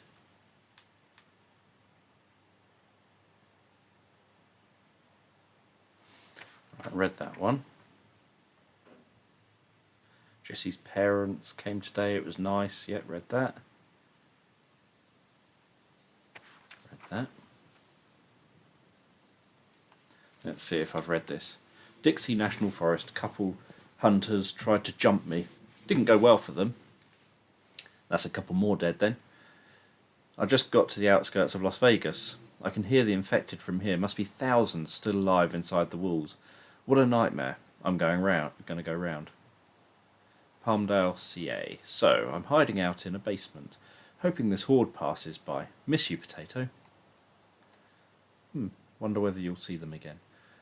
Still in this fucking basement. The batteries in my flashlight are almost done. The dark is fucking with me. I keep seeing him, smelling iron. I miss Dina. I miss Potato. What am I doing here? I got out. The horde got distracted by a group of travellers. Some of them didn't make it. 2 of the bodies were kids. I buried them. Made it to the coast finally. It's gorgeous. Flowers everywhere. There's this thick morning gloom. Doesn't seem like the military ever came through. Maybe it was too spread out. I wish Dina could see this. She'd lose her shit. I like the sound of the waves. Heading down the coast. Haven't seen people in a few days. Or intact sailboats. What if Tommy was wrong? What if they're not here anymore? I can't think about that. And 2, 4, 2, 5 constants.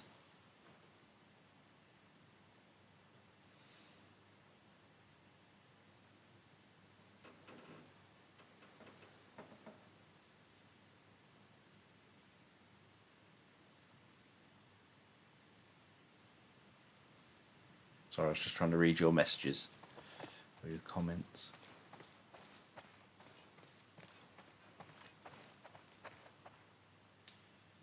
Cool, black police cars. We have She has unmarked to be down there. police cars.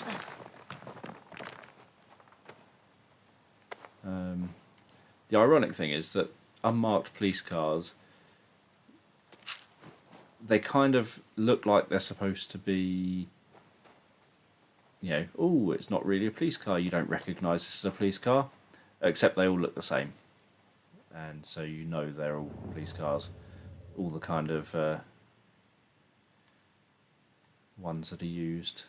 I know that there's going to be some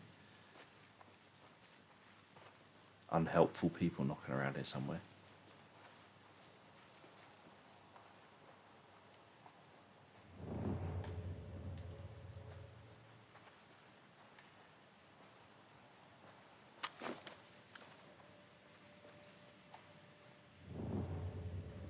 There they are.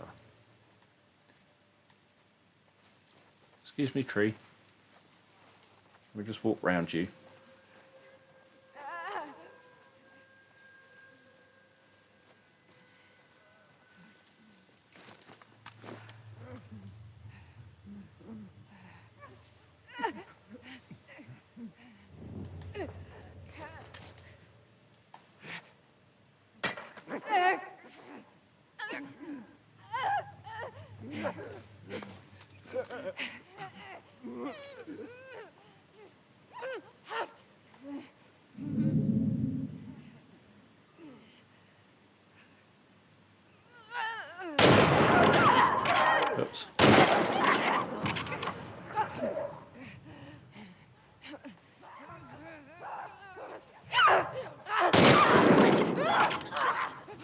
I'm shooting fish in a barrel. Yeah, it does make it easier when I've got the high ground here.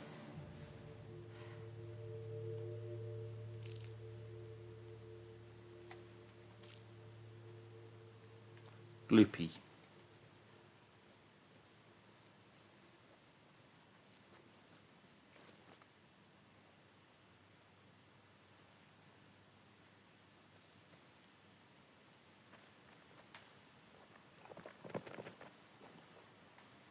Down.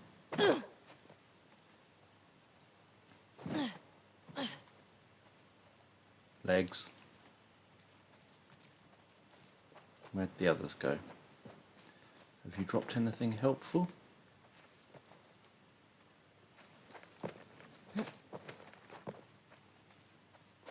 Nope.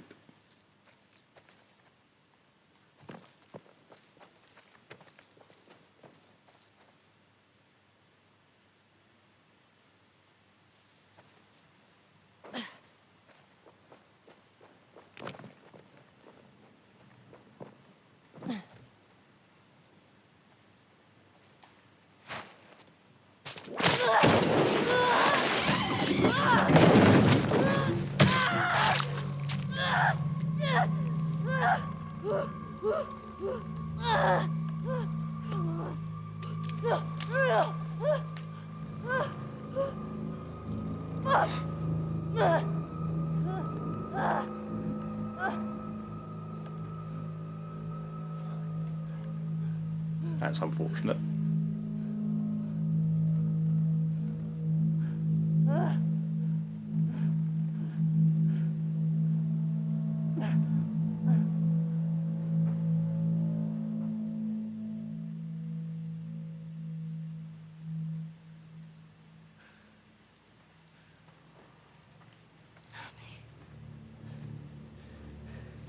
Abby.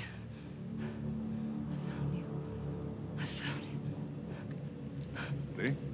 We got a live one. This bitch is fucked up.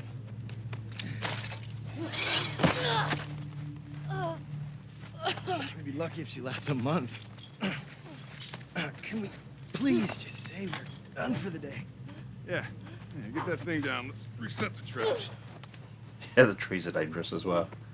Really, man? I mean, is she even worth the trip back? It's not like... Hey, get you? No. I'm good.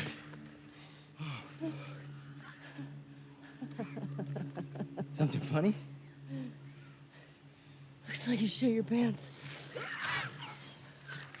Fuck you say? Oh, little bitch. Oh, you like funny, huh? Get up. Come on. Get up. We don't need No, this. man, she's fucked up anyway, man. Come on. Yeah, it's funny, right? It's funny. Are you serious? Come on. Laugh.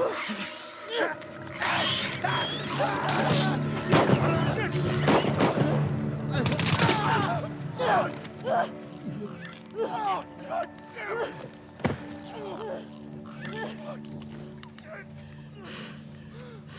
Wait.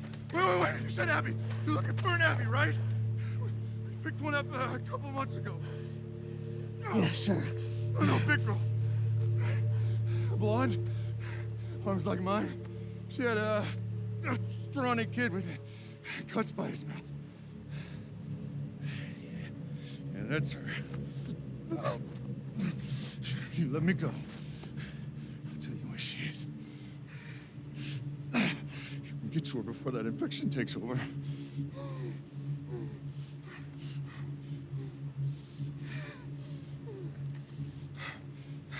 Talk.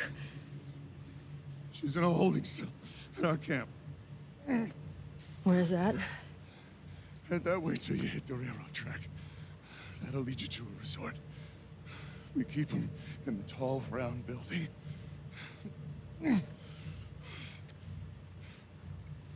Oh.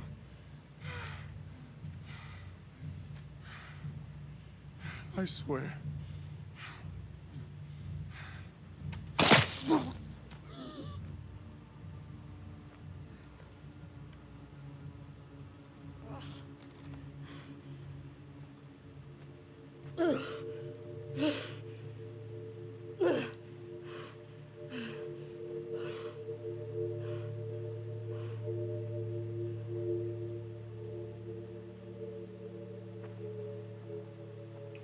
Well, that's what she set out for. Tracks to resort. Tall round building. Tracks to resort. Tall round building.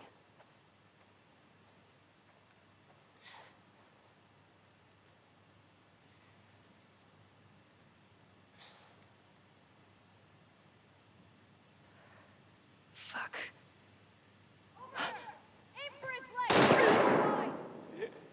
Go back! Is that a gun? He's got a gun! Go back! God damn it. Shit. Fuck did he get a gun? Tell the others to search the area. Make sure he's the only one that got out. Watch out. Oh yes, I remember. I like this gun. I find out anyone helped him. They're going in the fucking pool. Waste. Been up for a while. This is the third this month. You ready to put more people on the gate? People on the gate need to do their fucking jobs. Go look around. I want to know he was alone.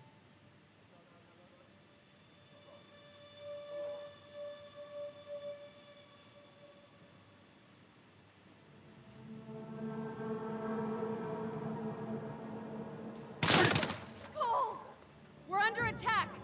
It came from back there!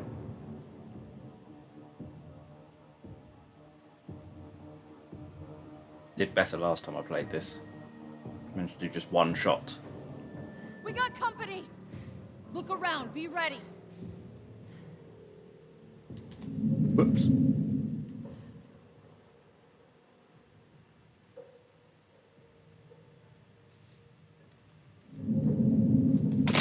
Edgy! Right.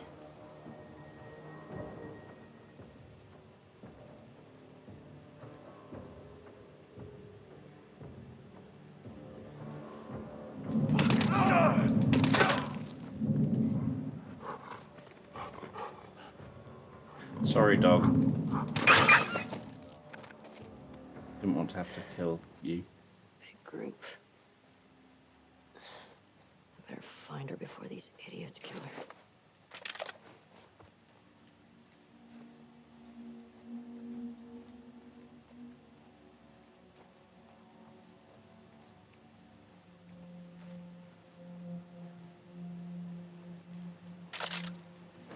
It's a gun I would have liked much earlier in the game.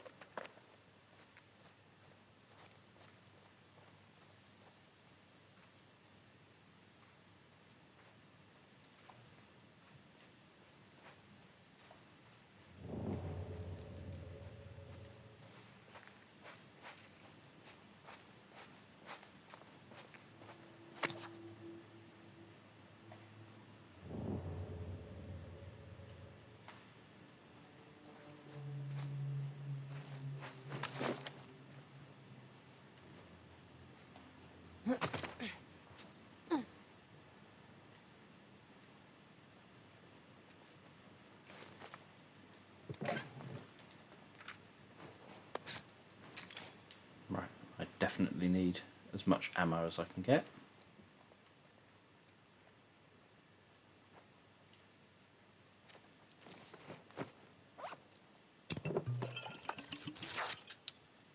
Ideally, I'm going to want a silencer as well.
If I can do some of this without using any ammo, that'd be very handy.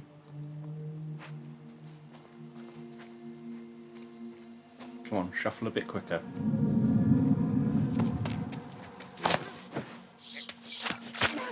Didn't shuffle as quick as I wanted. As long as I've not been seen. That looks better than mine.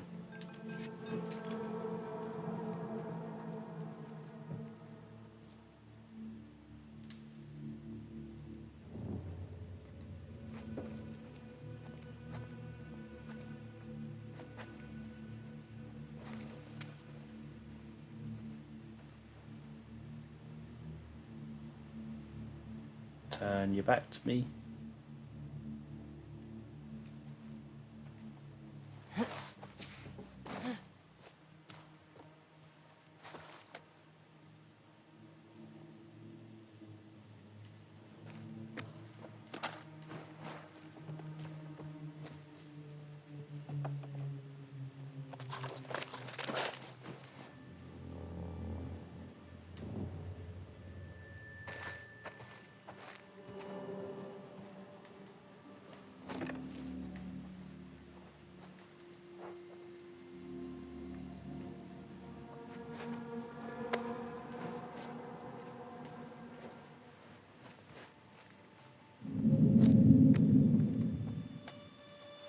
You didn't see anything?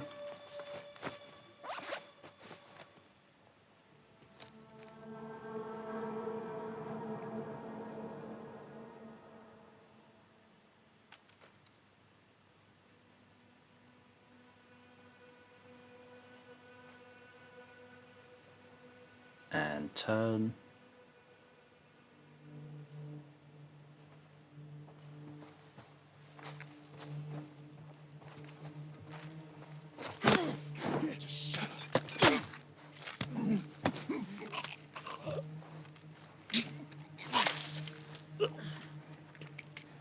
Next.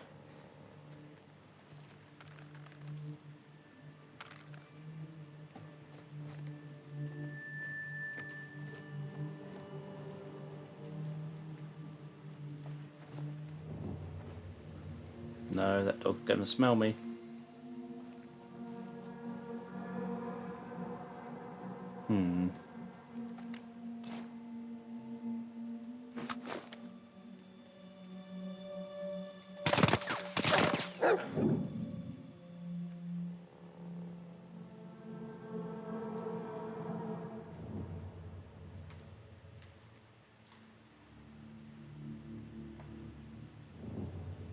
Right, I want the dog to stay with the owner, ideally.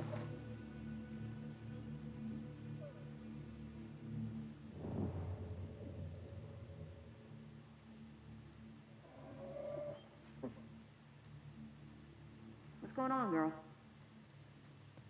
Nothing. We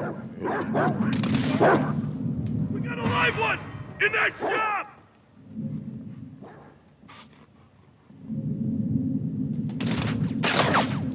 Get it! Motherfucker!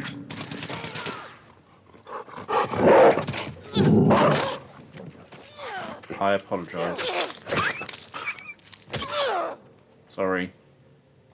Didn't want to cause harm to you.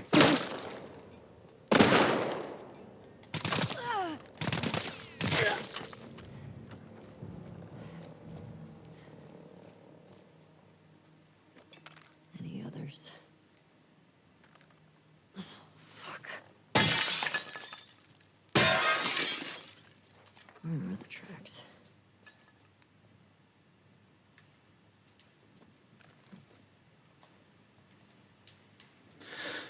Right, that's hopefully all of them. Sorry, dog.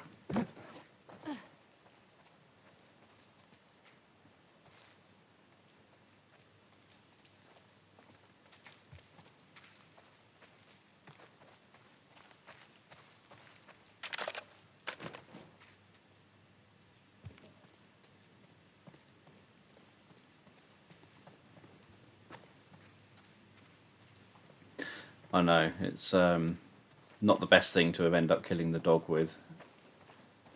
hacking some sort of axe right into its side. Right, where am I heading?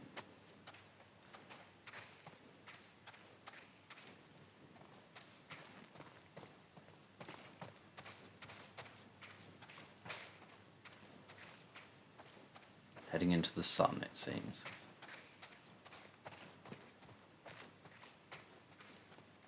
Anything up here for me?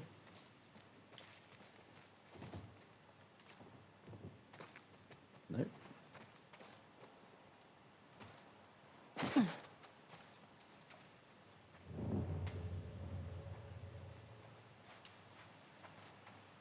I've already been here. I've just gone round in a circle.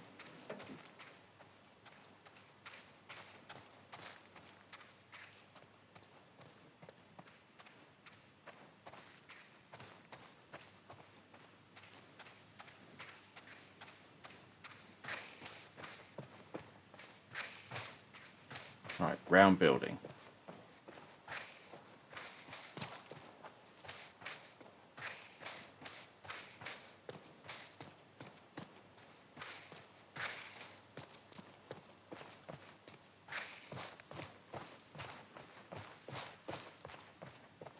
This way? Tracks to the resort.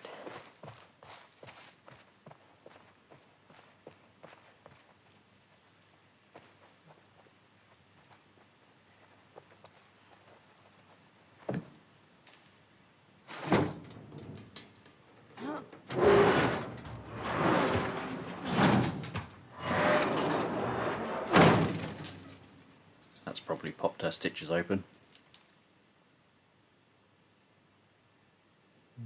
No, I think I'm happy with what I've got.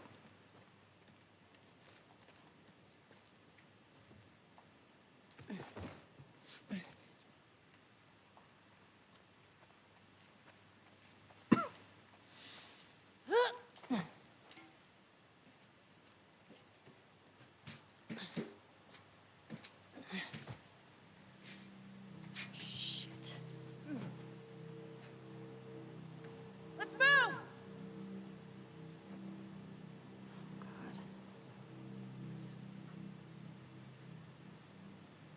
That looks like a tall round building. It does.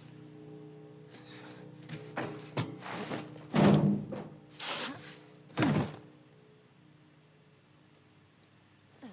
do I get in there? Quietly. Hopefully.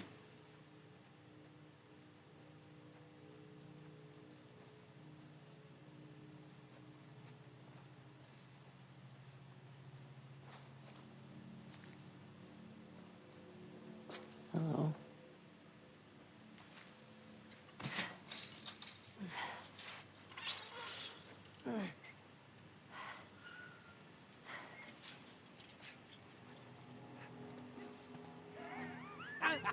Come on, you can do it. Just a little closer, buddy. Dude, leave him alone.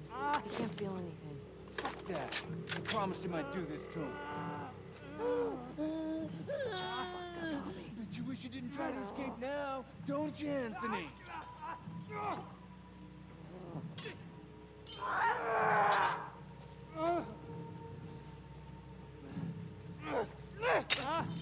Watch the infected! Haha.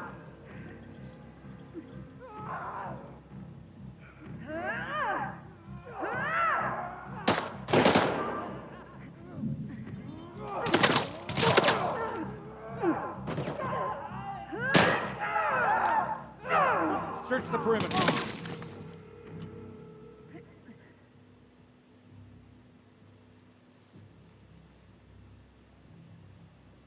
Nope, that's too noisy. I've just realised I've ran out of ammo.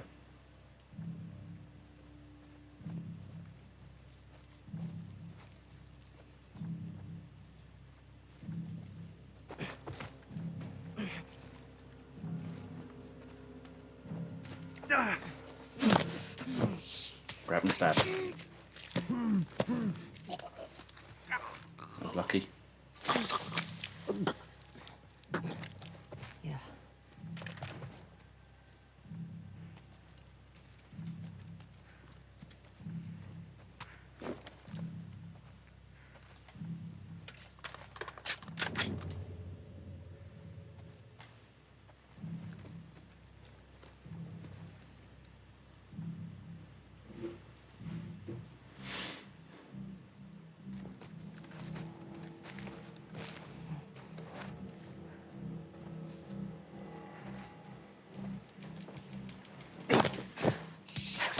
and stab.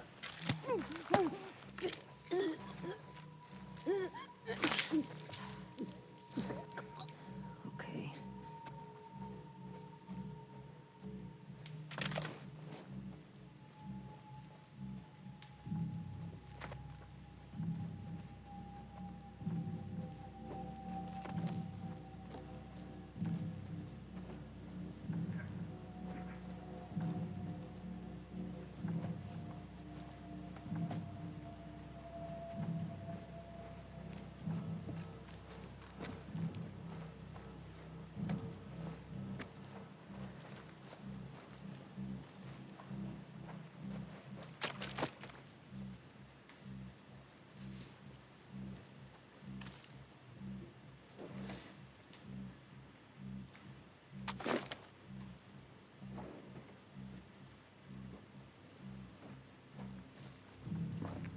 Hide over here.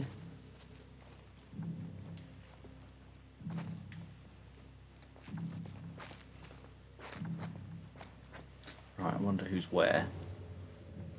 I know there was someone off to my left somewhere. There they are. Grab and stab. I wonder who else. There's no one up there at the moment. Let's go this way. Right. Is that better than what I've got? Sick fucks. Maybe. Nah, that's just a pole. Look for that.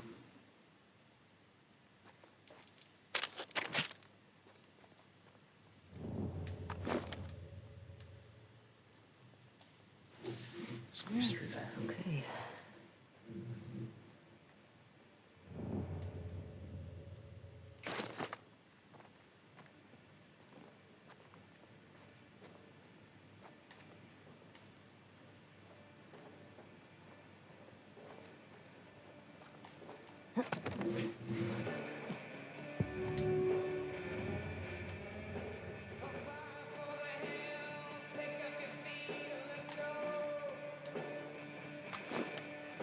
Fuck all these assholes.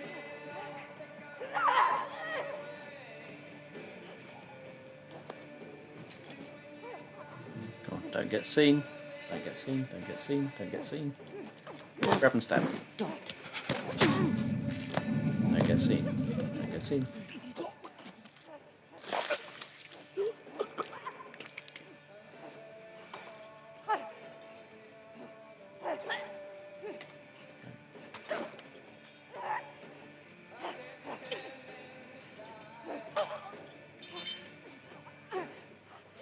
It's always high risk whether to release an infected person. There's a bit of a distraction. Did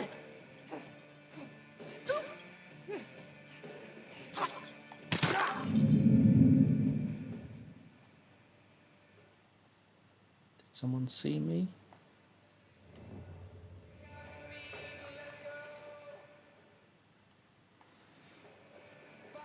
Because the risk is that the infected might go for me.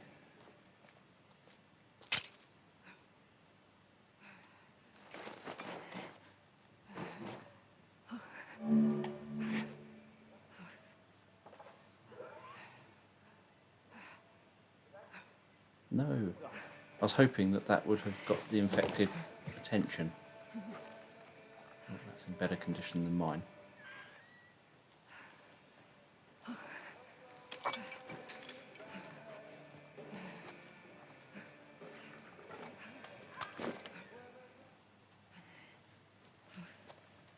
Wes, you good? Tell him what it was. Place is empty. Who said that? Those two there. That one there. They're loose there, so they can go for someone at some random point.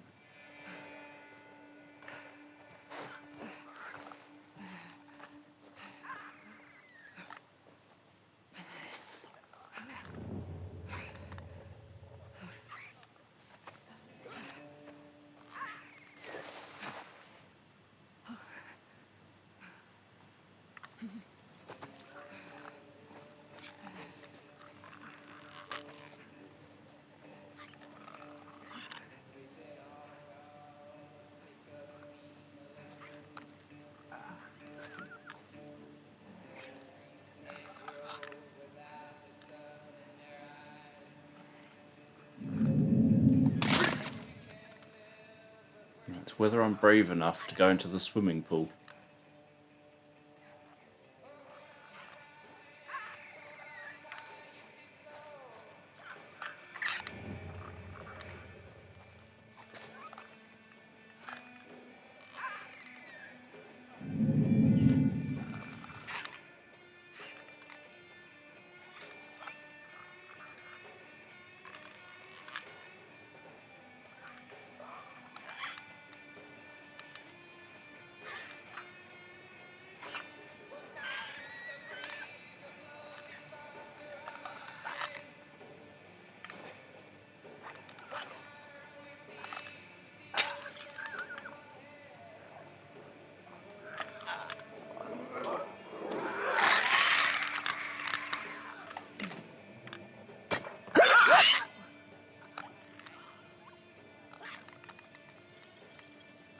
Go on, head out of the pool.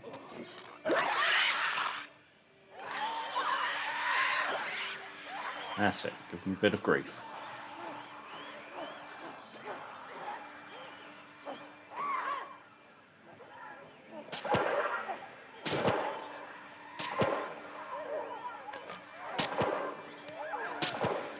That'll keep him a little bit more occupied.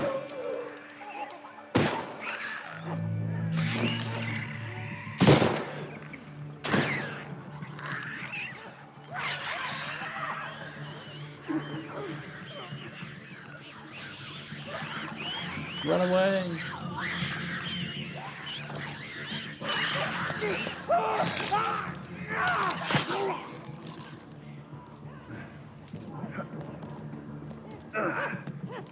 Oh, there's the other one as well.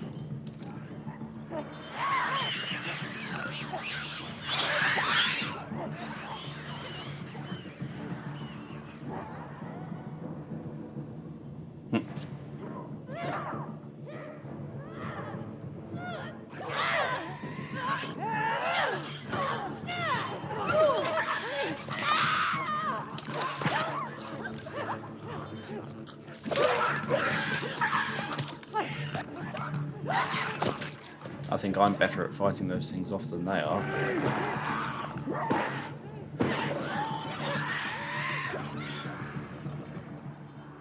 At this rate, I can go and get a cup of tea.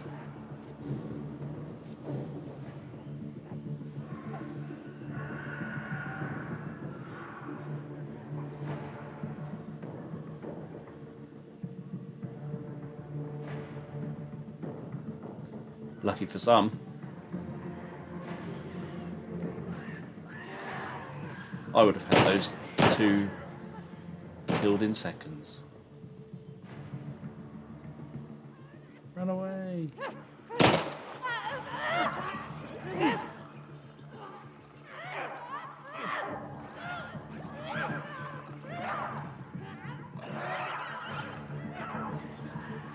I suspect he's not going to win.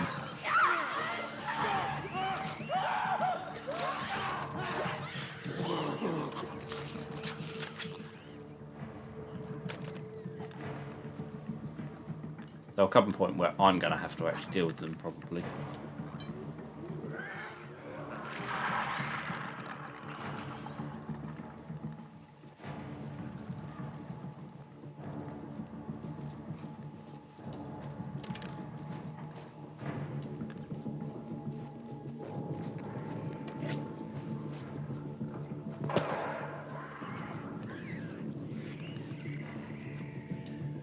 Nope, still them.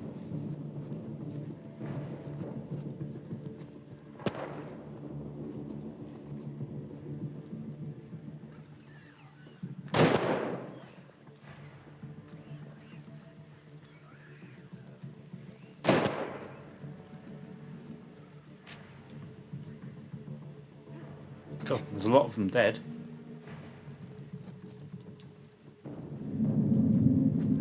Someone's seen me.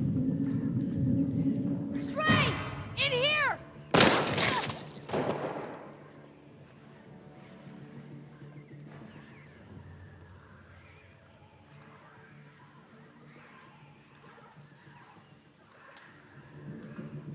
Fucking ambush! Think he came from back there. That's okay, I'll happily wait for them to come to me. Connor! Right in here!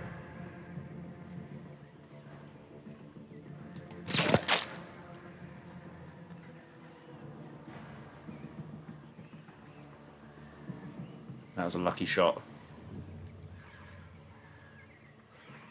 Sounds like they're still having problems.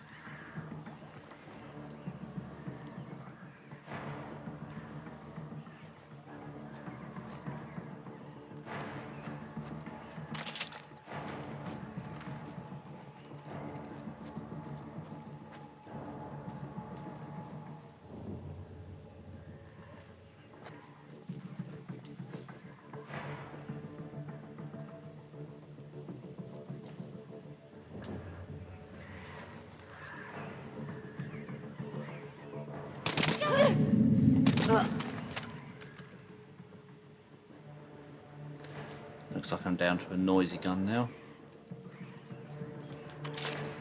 Oh no. Yep, I am.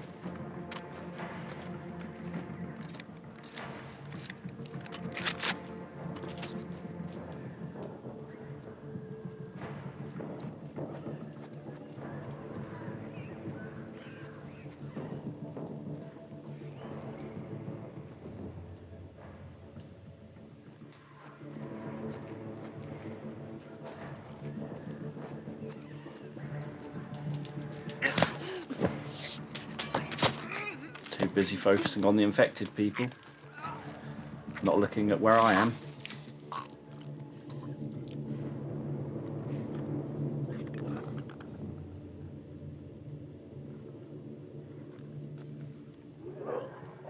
They haven't done a good job of getting rid of the infected.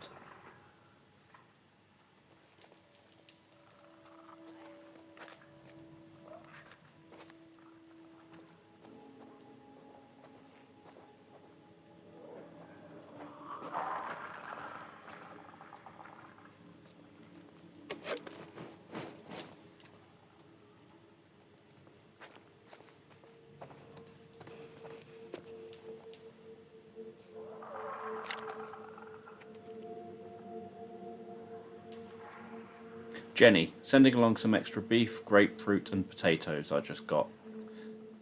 They've been impressed with how many strays I've captured and wanted to reward me. We're seeking the best crop we've had since we settled here. Please make sure that we're seeing the best crops we've had since settling here. Please make sure my mum gets fatty cuts. She looks too skinny last time I saw her. Pat. Right, where to go?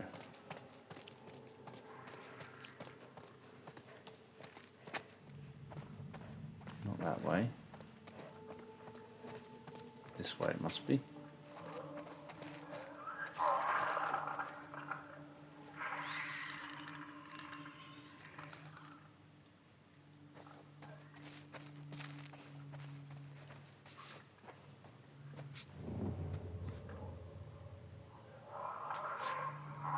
It's a shame I can't let them through here. What happened?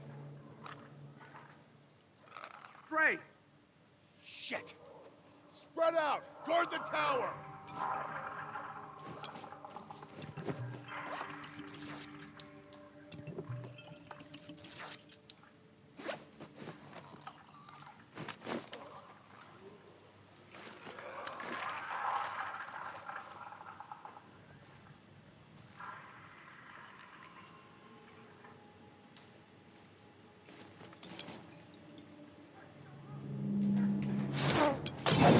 No! We're under attack!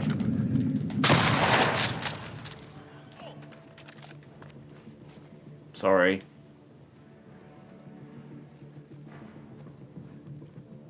Heads up.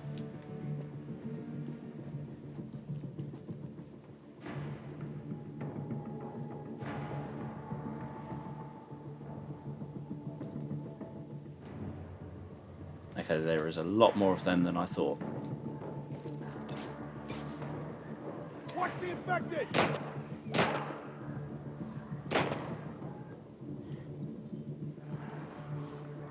Face, fuck!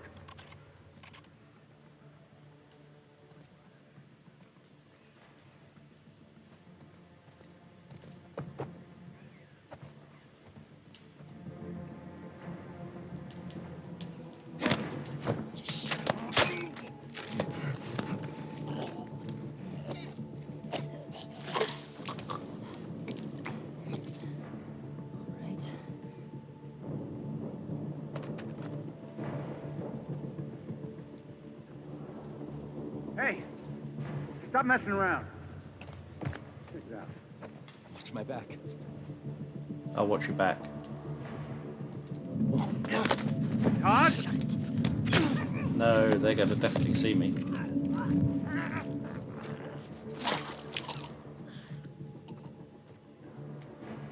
Pete? I've killed Todd and Pete.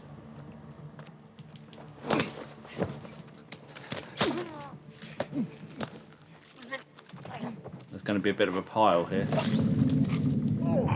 What's going on? God damn it!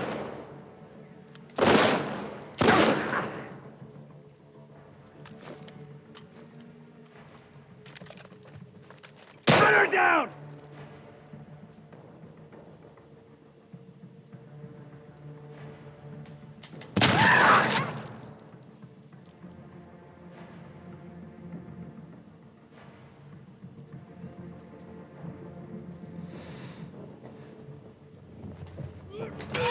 Well.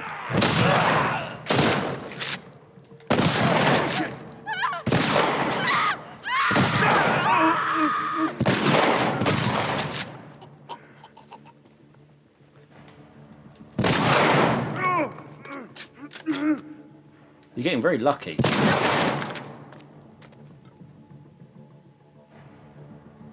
You're definitely down now. Right. Anyone dropped anything? No?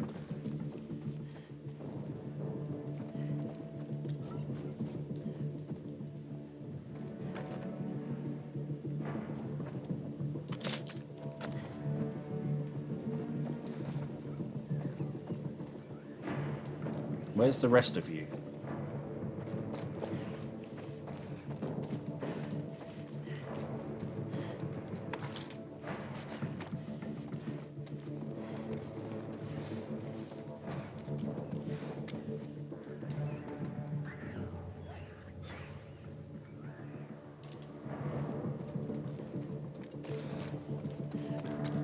Yeah, the carpet is a bit ruined.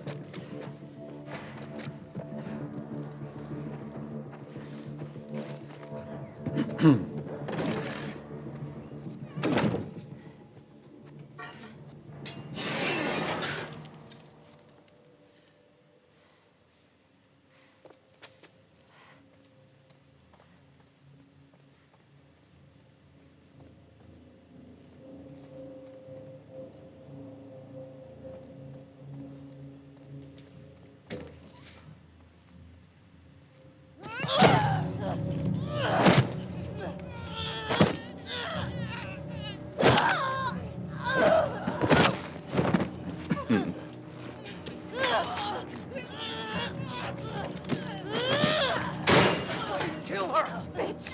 I got the key! I locked the door. Get the guns! Move! Come on, let's go. Hey, where's Abby? She's bit! Keep back! Hey, don't put that fucking thing in me! Hey! Abby tried to escape. She's down in the pillars. The pillars? Head down to the beach. You won't miss it. She's probably already dead.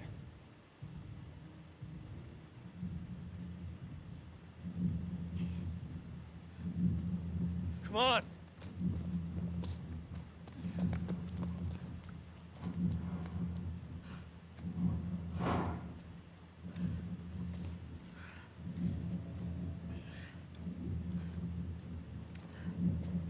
I think she's going to need to wash her t-shirt.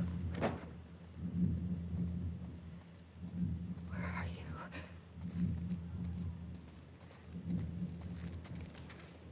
Abby.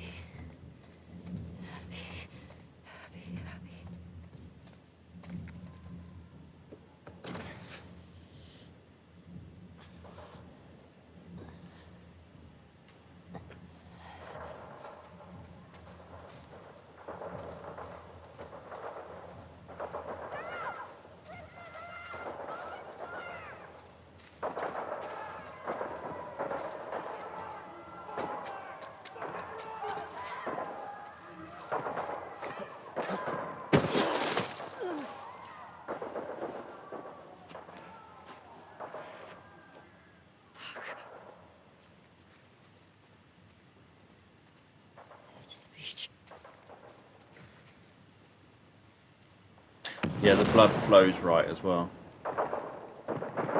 So it runs always downwards with gravity, like down Ellie's arms or whatever, and if Ellie moves around or lies down or changes positions, then the blood keeps flowing downwards. So the pattern of blood changes depending on, like, if I'm playing or if someone else is playing. The pattern of blood will be different, because if I suddenly lie down or something, that's going to make the blood run different in my playthrough to someone else's playthrough.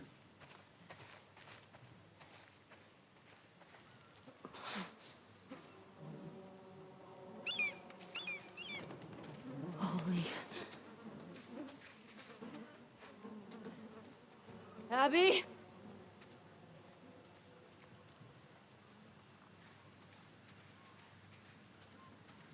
And someone looked at the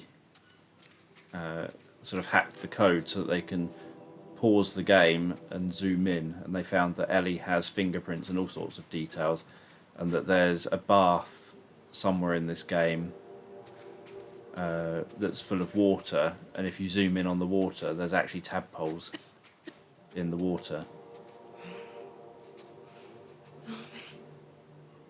Please.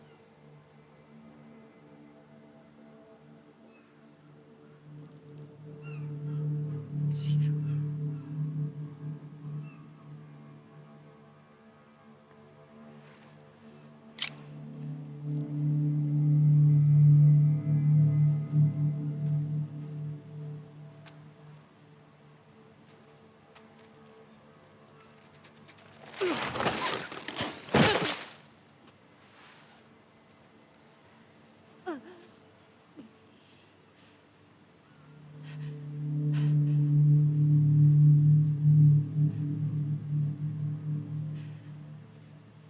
But you needed to hold out a bit longer, hopefully.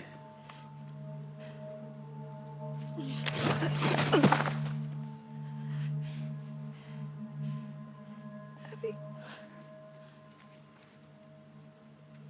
I got you.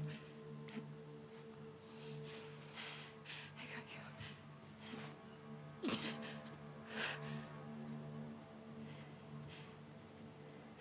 There goes this way.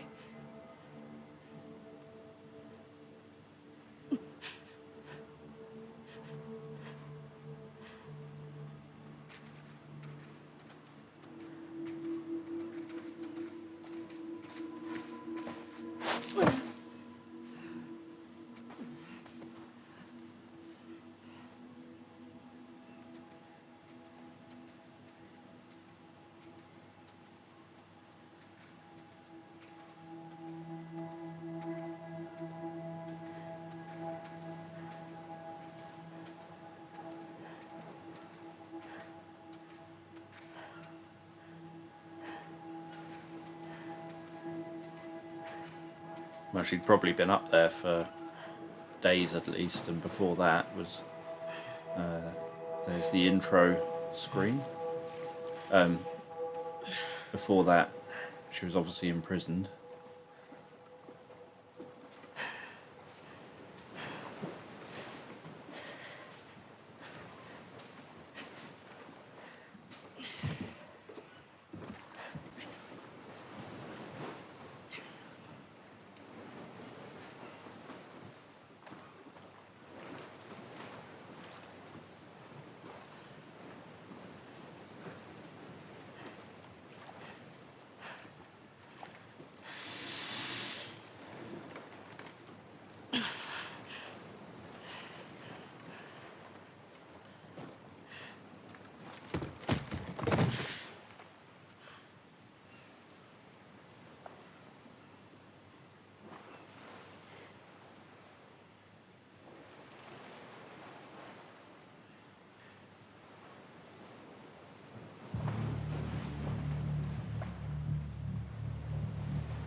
I can't let you leave.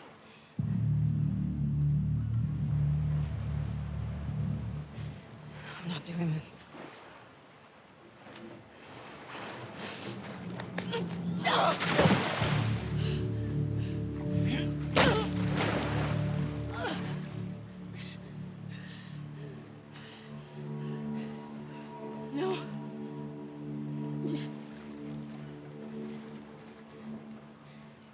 I'm not gonna fight you.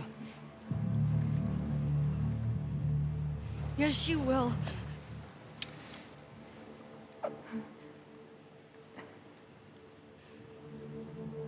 He's not a part of this. You made him a part of this.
No.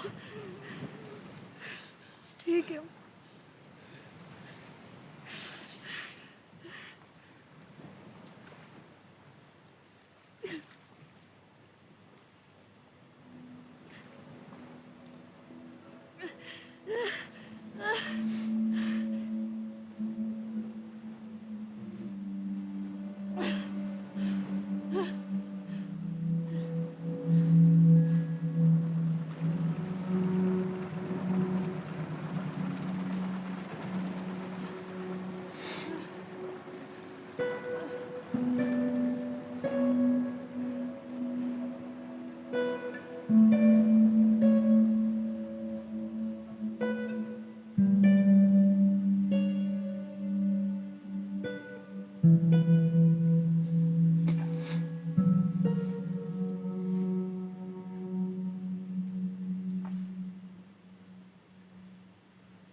obviously the first time you play through it, both fights are very difficult because when you're Abby, you don't want to kill Ellie because obviously, although you sort of can understand where Abby's coming from, you've played through 2 whole games, or game and a half as Ellie, and maybe the downloadable content, and then you've got it the other way where you kind of feel for Abby and you don't want Ellie to kill Abby, so you end up having like mixed feelings there.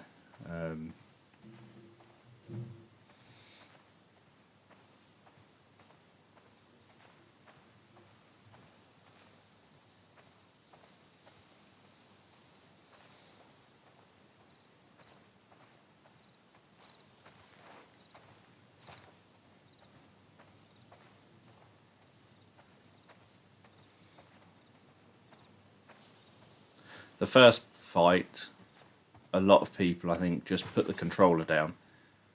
And for ages, they just refused to kind of continue. They don't want to fight Ellie. But then, obviously, the only way you can get through the game is to fight Ellie. The second time, by then, people don't want to kill Abby because, obviously, they have feelings for Abby.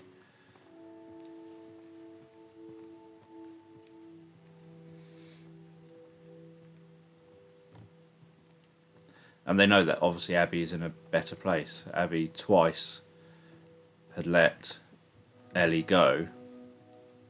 And we know Abby's story arc of her realising revenge doesn't solve anything, and that putting others first and helping others, etc., is what you need to be doing.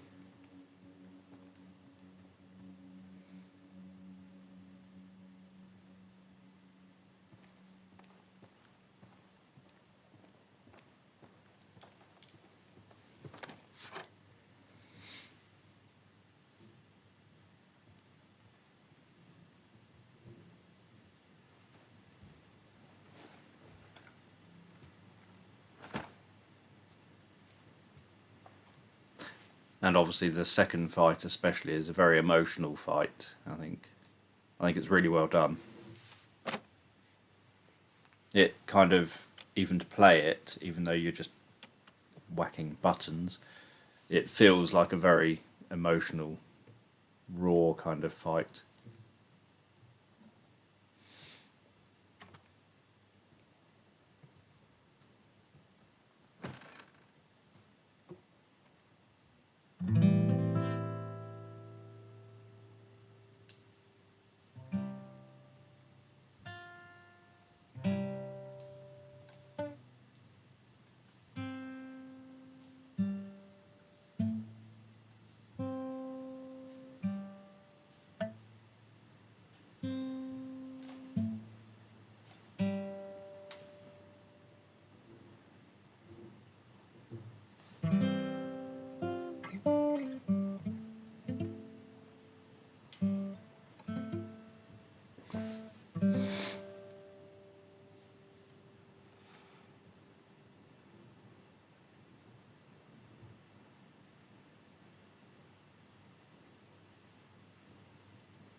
What are you drinking? Coffee. Where'd you get that? Those people that came through last week. Oh. A little embarrassed, isn't to what I had to trade to get it, but not bad.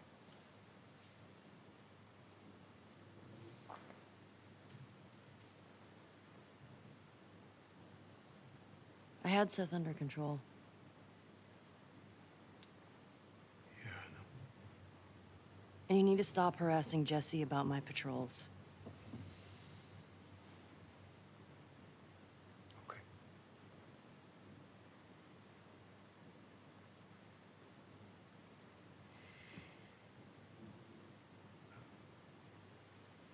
Dina. Is she your girlfriend? No. No, that was just one kiss. It doesn't mean anything. She just, I don't know why she did that. But you do like her.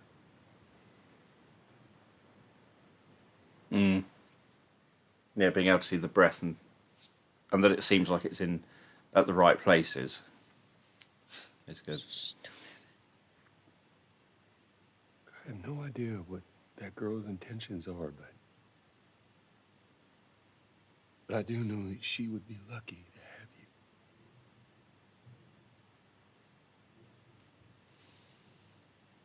You're such an asshole. I'm not trying to. I was supposed to die in that hospital. My life would have fucking mattered. But you took that from me.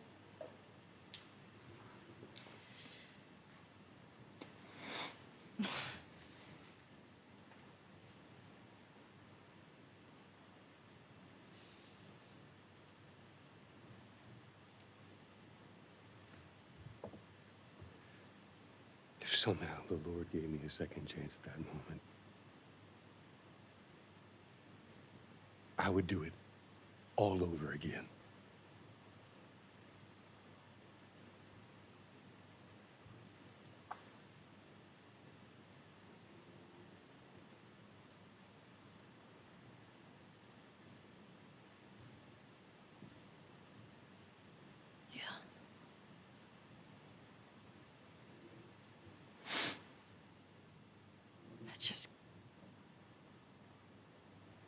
I don't think I can ever forgive you for that.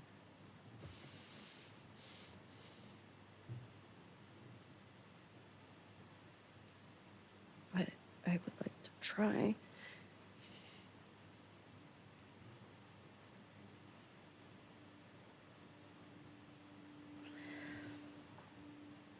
I'd like that.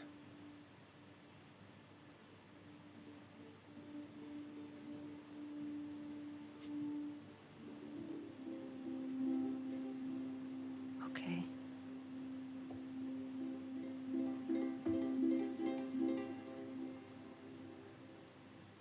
I'll see you around. Yep.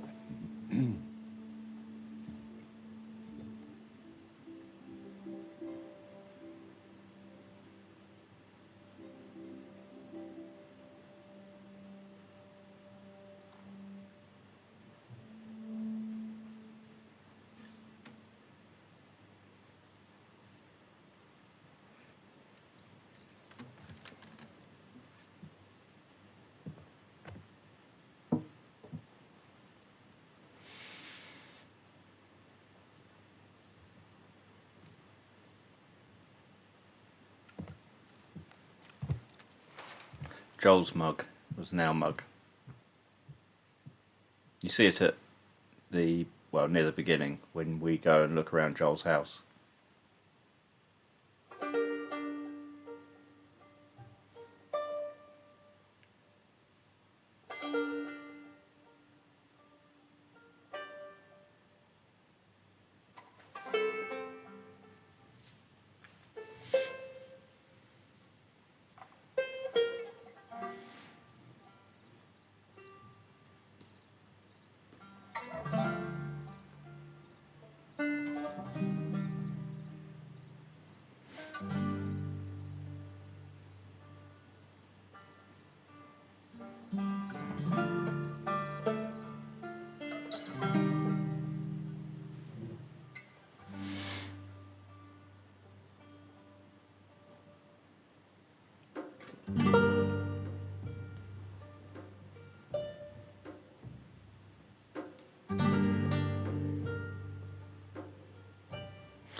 that's the end.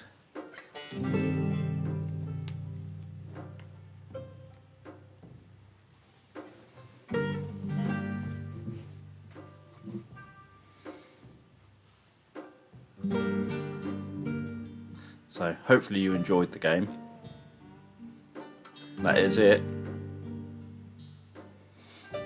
And at the moment, as far as I'm aware, there's no planned additional content. I'd quite like to see something with Abby and Lev, and maybe following something of theirs.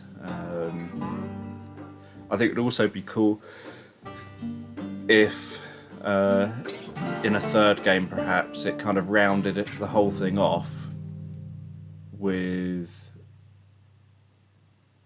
Abby and Ellie ending up, you know, Abby having to come back for Ellie because of Ellie potentially still being able to be the cure.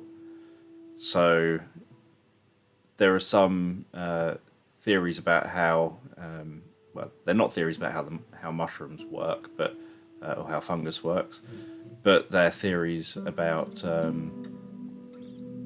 what could have happened in the game.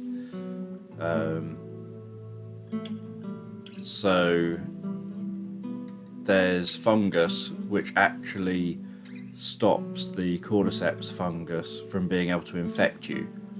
So if you've been infected with this other type of fungus, then the cordyceps fungus can't take hold in your body and can't infect you.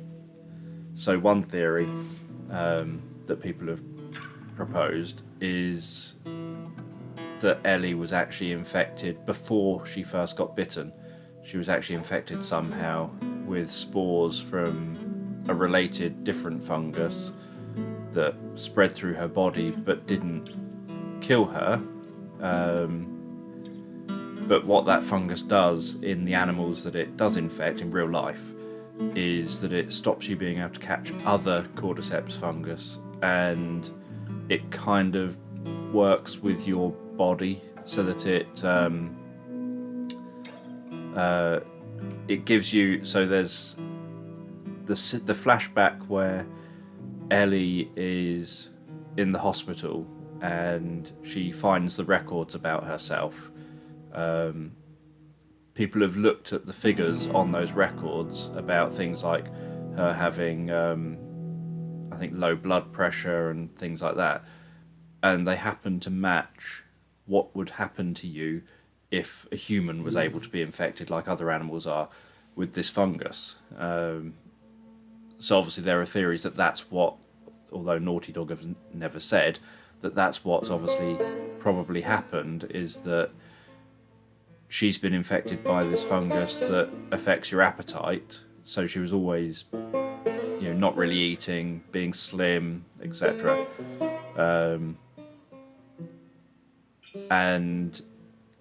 But if you did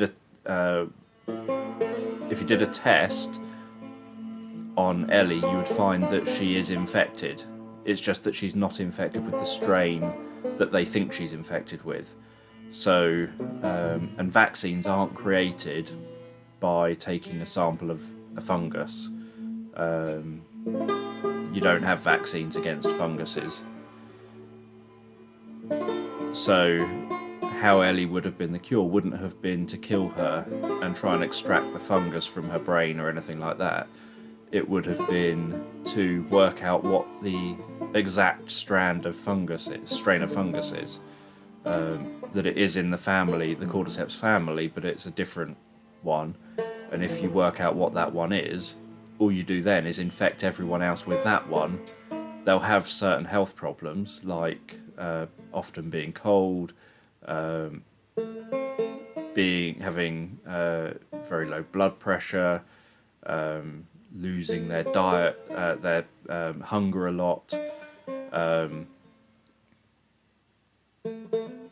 So they would end up having those symptoms, but they wouldn't be able to be infected then by the deadly strain, the one that turns them into zombies.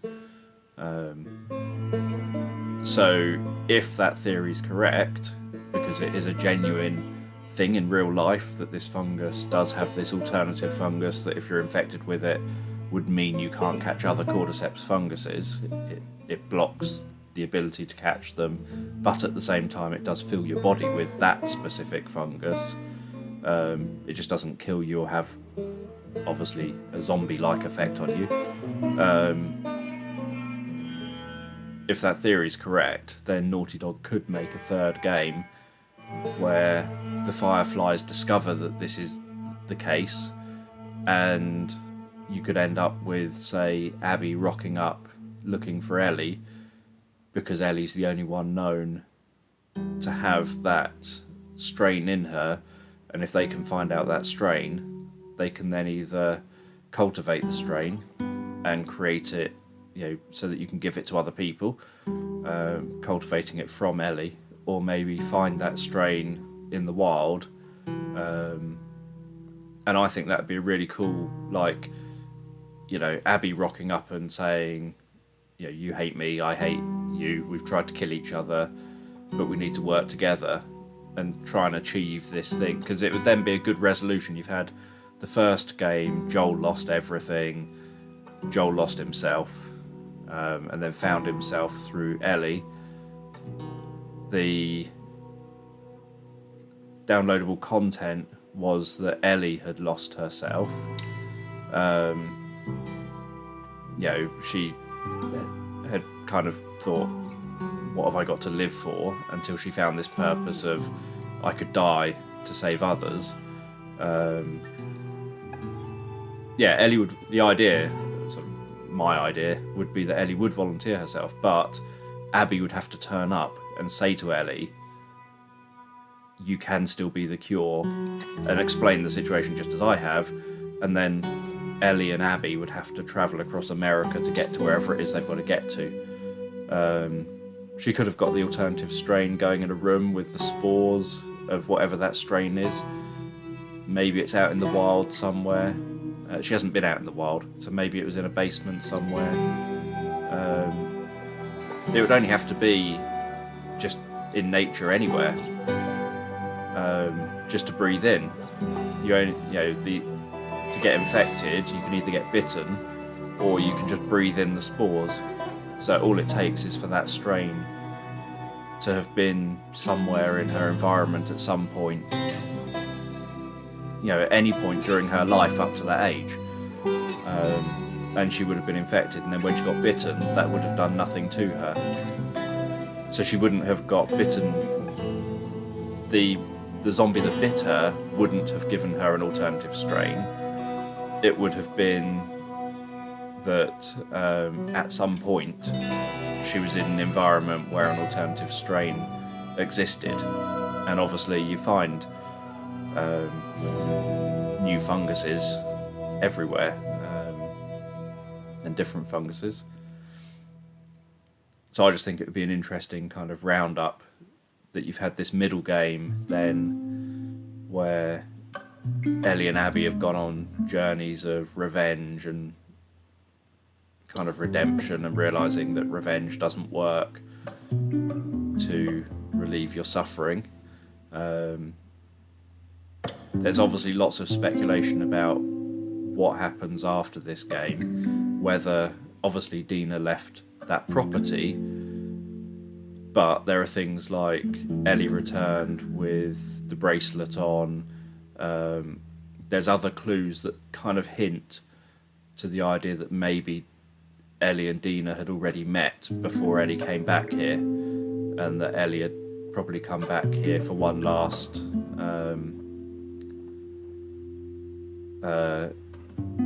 visit, almost, rather than it being coming back and realising, oh no, Dina's gone. She never arrived and asked for Dina. She didn't enter the property asking for Dina or looking around in any kind of hurried way.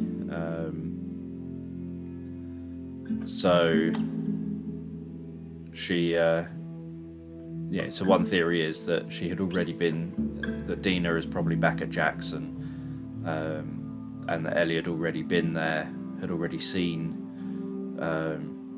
Dina. Obviously this is quite a long way after Ellie's fingers have recovered reasonably well by now. So Naughty Dog, obviously, because you never know, they might do another game and what have you, haven't revealed anything, but the assumption from people is that she didn't seem particularly shocked or like she was going back there specifically searching, expecting Dina to be there or anything.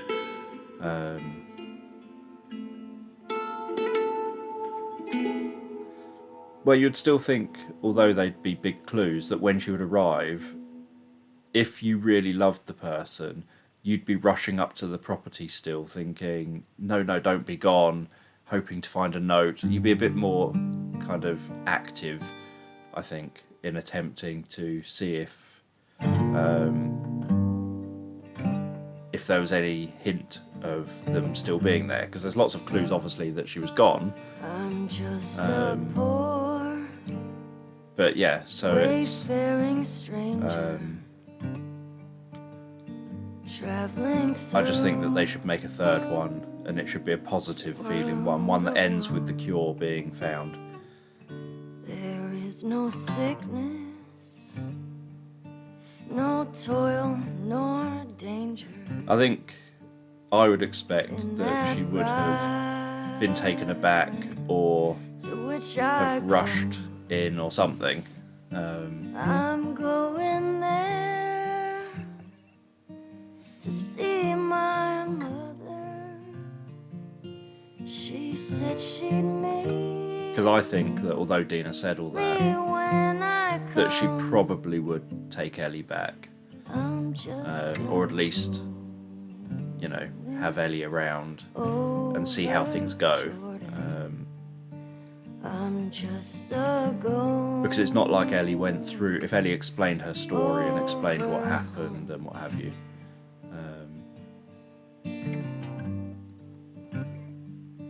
I know dark clouds. But I don't think Abby learned much faster, because Abby held on to the idea of revenge for like 4 years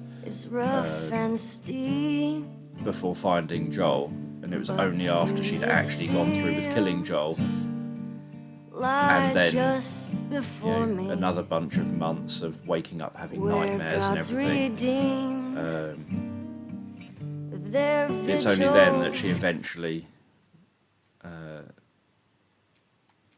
realised.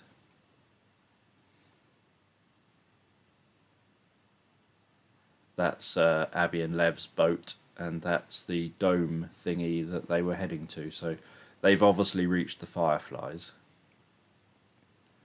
Or that's the assumption from that screen, is they've got a boat on the shore that's their boat. You'd hope they both survived the trip. There's obviously neither of them in the boat, so you'd hope they reached there and safely. And that is where the Fireflies said that they were.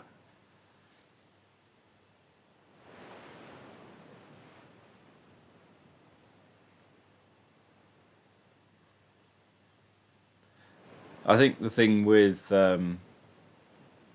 it is that Ellie failed to kill Abby, and so Ellie hadn't got to that point of the sort of belief in having a resolution.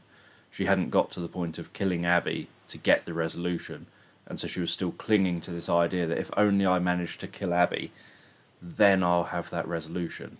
Whereas with Abby, she got to Joel, she killed Joel, and then she realised that didn't achieve anything.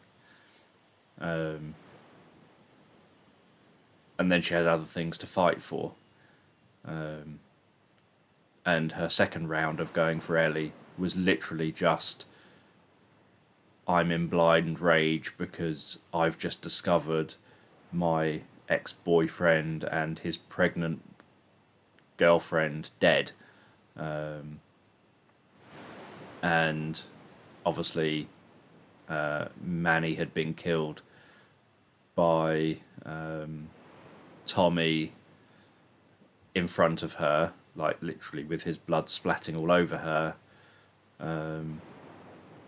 So she was kind of in a rage type place. So the second one wasn't so much, I'm going to spend years going out for revenge. It was, I'm angry right now in this rage, trying to get to you because I literally have just discovered the last of my friends dead. And obviously, if it wasn't for Lev being there, she would have gone through with killing Ellie and probably Dina, and she probably would have regretted killing Dina, doing it in that sort of rage moment of, oh, she's pregnant, good, slit her throat. She probably would have regretted that afterwards when she, had calmed down and was thinking back on it and thought, oh my God, I've just killed a pregnant woman or what have you. But that second bout of kind of revenge was, more of a just I'm angry right now.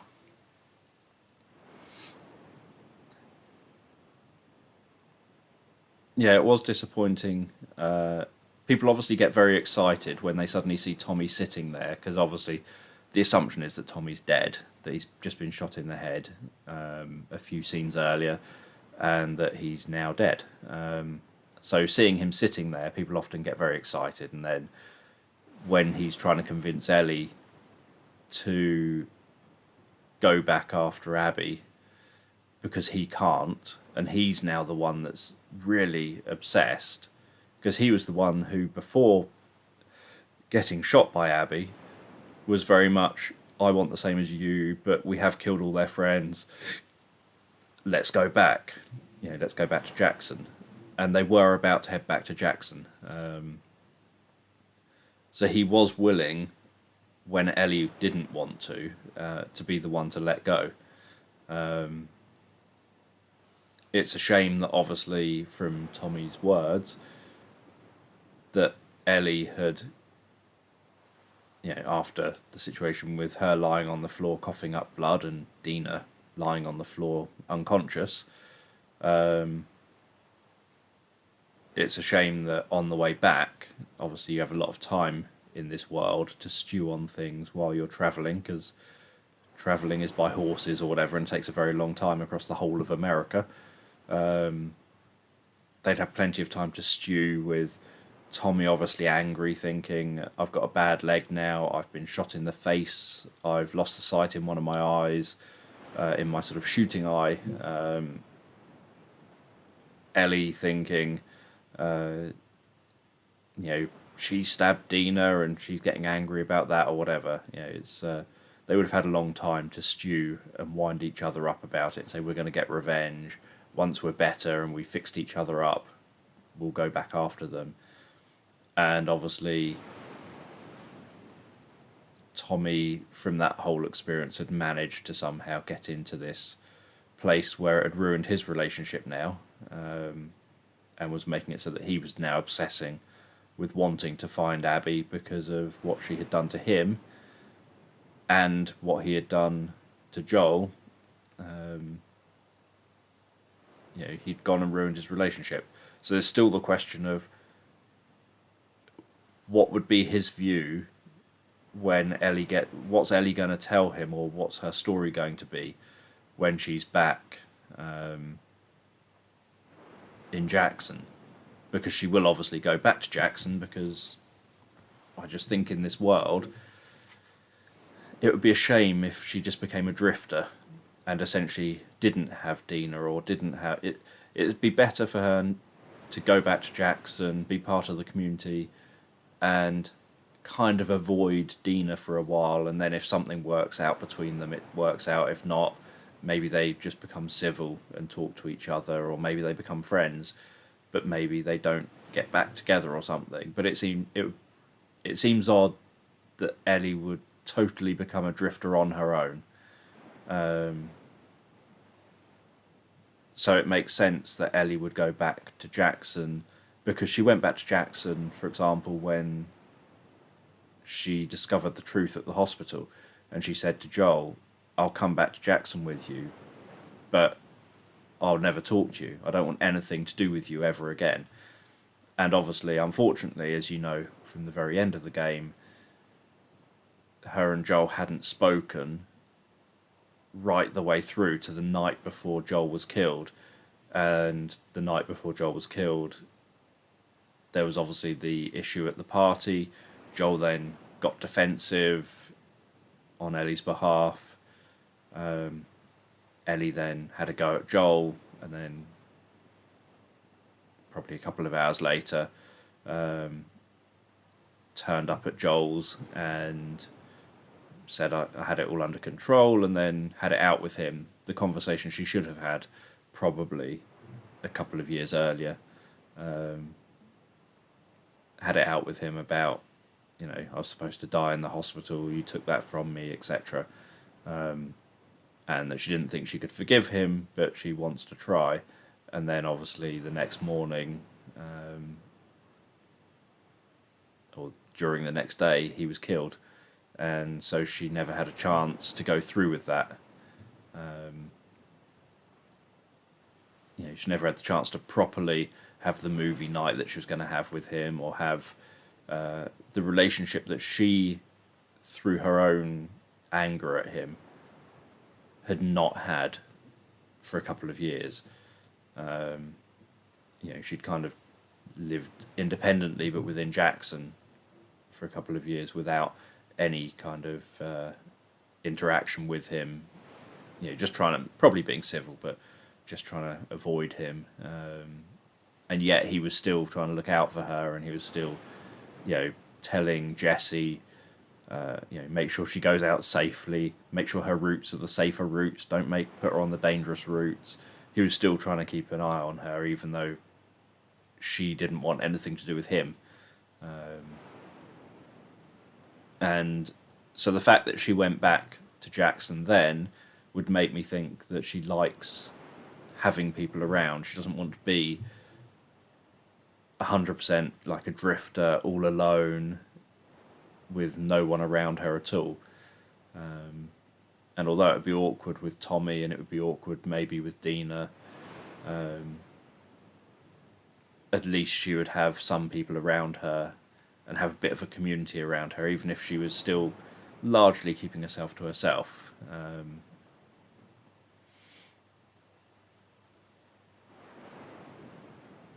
Obviously the trust was ruined, and everyone handles things differently. Logically, you would just think, yeah, I see where you're coming from. I don't agree, but that's life. But some people obviously don't think like that, especially not Ellie, who's been created as a hot-headed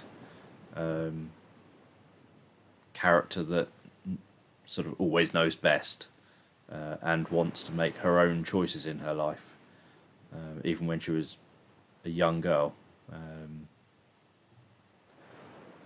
So there's lots of questions of what would come next, regardless of a third game. There's questions of what would come next, in the immediate present, almost. If she's not going back to Jackson, it's not like there's other places to go. It's not like people are generally kind in this world. Say Ellie had stumbled into where Abby was, she wouldn't have been welcomed. Say, assuming the situation was different and she rocked up there, she probably would have been treated as an outsider and probably wouldn't have been welcomed. Obviously, the Seraphites would have just attacked her on sight, and treated her as an outsider. So it's very hard, I think, in this world to find a community that you can just turn up at the front door of and then settle into, because there's constant suspicion on strangers and on anyone you don't know, really. So it would be better for Ellie to go to Jackson, where she knows them, they know her, and even if, a bit like family, even if you don't all get on, you know each other, you can live kind of amicably to some extent. I think she's moved on from the whole thing with Joel now. What stopped her going through with killing Abby was obviously the flash of Joel sitting on his porch with his guitar, which is obviously, as you learn at the very end, where she kind of said, look, I want to be able to forgive you. I don't know if I can, but I want to be able to forgive you. And he was very much, I'd like that, and he's crying and whatever. And apparently they filmed a second version of the scene, but they decided, although it was significantly more emotional, it didn't fit with the character, with what they felt the characters would do. So the actors that play Joel and Ellie and Neil Druckmann, the director, all felt that it wouldn't have fit with the characters. That what they've done is what they felt would fit better. So initially it had them both hugging and crying and having a moment, and apparently that was incredibly emotional when you watched it back, but it was felt that the reality is Joel and Ellie would probably just look at each other and just kind of go, yep, like that, that'd be good, maybe do something, and then walk off, and that it would be more an internal thing, that neither one would want to externally show their emotions too much. They'd probably be trying to be reserved about it rather than a big hug and a big kind of... So although that was apparently the more emotional ending, it just felt, they said it didn't fit the characters.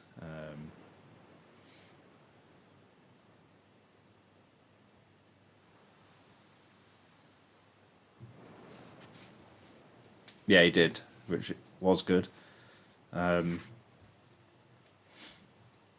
So I think that Ellie would have let go of her desire to chase down Abby or anything like that and have the anger. Yeah, they're definitely more a punch on the arm type of affection. But yeah, so I liked this game. When I first played it, I was irritated that I was made to play as Abby in the scene where you're having to try and kill Ellie, because I thought I'd rather have, because you're playing the whole first game as Ellie and Joel, and then you play the first half of the second game as Ellie, and it is essentially, at least at that point, it's Ellie and Joel's game. It's predominantly a game based, both games are around Ellie, but they're Ellie and Joel's game. It's their story. I didn't mind playing as Abby. I thought that was good. I liked seeing Abby's perspective, Abby's reasonings for why she was driven to do what she did, getting to know Abby as a person and Abby's thoughts, and the fact that she's not bad, but she's also not necessarily good, and that no one really is in this world. But I would have liked when it flashed back to you're back at the cinema or theatre, and you're about to fight with Ellie. I would have liked that to have then gone back to you being Ellie. So the outcome, I had no problem with the outcome. No problem with Abby defeating Ellie and Ellie then... Abby obviously letting Ellie live, etc. But I would have liked to have played that as Ellie trying to defend myself against Abby, although I think I still would have had the feelings of I don't want to kill Abby because I now know what Abby's like. But I can understand why they did that, because at the point of me playing that moment, so this is kind of my thinking, is that at that exact moment in time, that was my thinking, is I don't want to be playing this as Abby. I want to be playing this as Ellie, because it's Ellie's game, and now we've flashed back. We've caught up 2 storylines. We've caught up back to here again. I want to play it as Ellie. But obviously at that point, I didn't know how the story was going to go beyond that fight. When I was in that fight, I was thinking, this is probably the last fight. This is the end of the game. I thought it was like, this is the boss fight, so to speak. You know, this is Abby and Ellie facing off.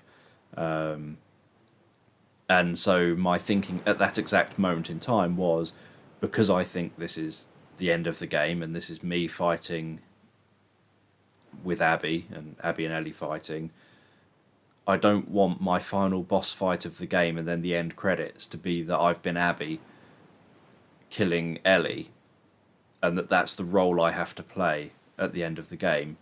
Is, you know, I've got nothing against Abby and I don't want Abby to die, and I've got nothing against Ellie. She's done things wrong, but yeah, I don't want Ellie to die.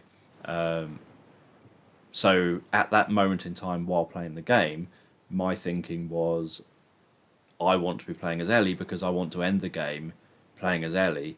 Even if Ellie dies, I would rather play and die as the character, because I've played, there's a Star Wars game that was on the Nintendo 64, and the game ends with you blowing up a spaceship, and the spaceship doesn't. You're in a spaceship, going into a spaceship, blowing up a big spaceship, and your spaceship doesn't make it out in one piece. You die at the end of the game. So I don't mind the idea of being a lead character who dies. They can go to a cutscene just at the end and show it all as a cutscene or whatever. But at that moment in time, because you don't know that that's not the end of the game, I wanted to be Ellie. Whereas the second playthrough, because I knew that how the game goes, it didn't bother me that I was Abby, because I knew that's not the final fight. But at the same time, from Naughty Dog's perspective, once you've played past that point, I can understand why they did it, because obviously you've been Ellie, you're now Abby, Abby lets Ellie live, and then you're Ellie again, and you then play to the point where you let Abby live. So I can understand exactly why they chose to do what they did, and I think it's good. It's just that when you're playing through it the first time, when at that exact moment in time you don't know what the future holds for the game, all you're doing is thinking, hang on, if this is going to be the end of the game and the last fight, don't have me kill a character who I've spent like 30 hours over the last 45 hours or whatever playing as. At least let me die as the character in this fight if I'm going to die, not have it that my role is to try and kill the lead character of a franchise, so to speak. But it's only after you've got past that you then realise, that's, that wasn't the last fight. There is more to come. I then, obviously, my next thing when I played through it the first time was, I want to end the game here, when they're in the farm. My thinking was, right, can I just save the game, close the game down here and say this was the end, I've completed it, and not play further. But then the other side is, if Ellie didn't go after Abby and try and kill Abby, Abby would have died because on a stick. So, and Lev would have died. So technically, Ellie seeking revenge and going after Abby saved Abby and Lev.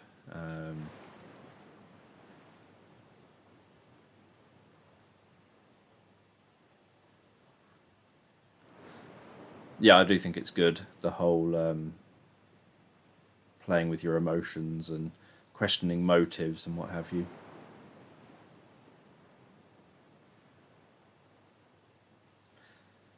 Yeah, apparently. So I've watched interviews with the actresses that play the roles of like Abby and Ellie and what have you, and apparently they genuinely did that with the actress who was playing Abby was holding her breath for as long as she could, while the actress playing Ellie was pinning her down by her throat to the floor for as long as she could, until the actress playing Abby was desperately clawing away because she couldn't breathe, and then she let go. And they did it literally for. They tried to make it as realistic as possible by doing it. It was on, obviously in a studio, doing motion capture, not in water, but she was trying to have it as realistic as possible. There's an interview with them where both actresses are kind of crying, talking about the scene and how hard it was to film and how emotional it was.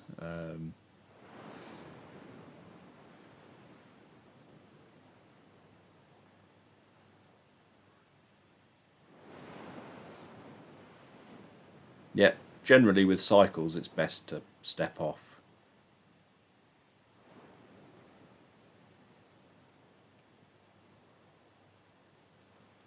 I don't know. People attach very quickly to Ellie and Joel. They especially attach to Joel. People attach to Joel much more than they attach to Ellie. And so at the first game, when Joel falls off, gets stabbed, falls onto the spike, and you wonder whether he's dead or not, briefly. People are already deeply attached to him then. The first game obviously hooks you in with how it starts and what happens in Joel's life at the beginning. And I've seen people who've played it. So there's a YouTuber who I like watching some of his playthroughs, called Bamalam. He's a UK YouTuber, and he bought himself a PlayStation fairly recently, like last year or something, and so he'd never played any PlayStation games. Bought himself a PlayStation last year because he was annoyed with Microsoft and the sort of games that they were producing, and that they weren't producing any single player games that had really good stories or anything. And he played Last of Us Part 1 and Part 2 essentially back to back. He played Part 1 just before the release of Part 2 so that he could go straight into playing Part 2, because people were saying to him when he asked, what game should I play for the PlayStation, people were saying, definitely, you've got to play Last of Us, and you've got to play Last of Us Part 1 before you play the second game. And so he literally played the first game and was so in love with the characters that he really struggled with a lot of the parts of the second game that make you make very difficult choices, like having to be Abby fighting Ellie, like where you see Joel die at the beginning and things like that. So people do seem to fall for the characters incredibly quickly, but I think that's to do with how well written and fleshed out the characters are in these games, as well as the acting that the actors do. And yeah, this game has won a lot of awards recently, and the actress that plays Abby has won some awards for her performance. I can't remember if the actress that played Ellie has won any this time round, but the actress that played Abby has definitely won some.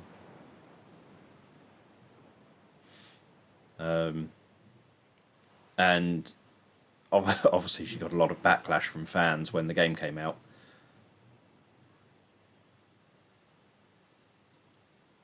Yeah, so a lot of people a lot of people who got angry about the game, Neil Druckmann and the various people involved in the game. So Neil Druckmann wrote and kind of directed the game, or co-wrote and directed the game. And Troy Baker, who plays Joel, they all said, a lot of the people who are criticising the game have clearly never ever played the game. They're all angry that Joel gets killed right at the beginning, or like in the first hour or something. And Troy Baker, who plays Joel, he said that he thinks that this game is actually a game all about Joel. His interpretation of what he made as a game, as one of the lead characters, was that it's a kind of tribute game to Joel and to Joel's life and Joel's development as a person, and Joel's kind of following Joel's journey. He said that in his opinion, the two games are Joel's journey from normal dad, trying to hold down a job and do the things that normal dads do, to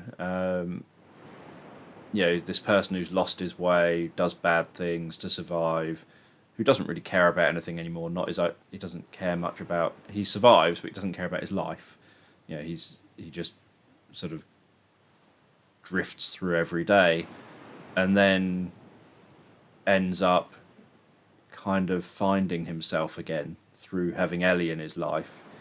And then he ends up at Jackson, and now he suddenly finds this community around him that accepts him for who he is, and he fits into that community. And so Troy's view of both games is that although people then focus on it being like, oh, he's killed off at the beginning, if you actually play it, you see that it's following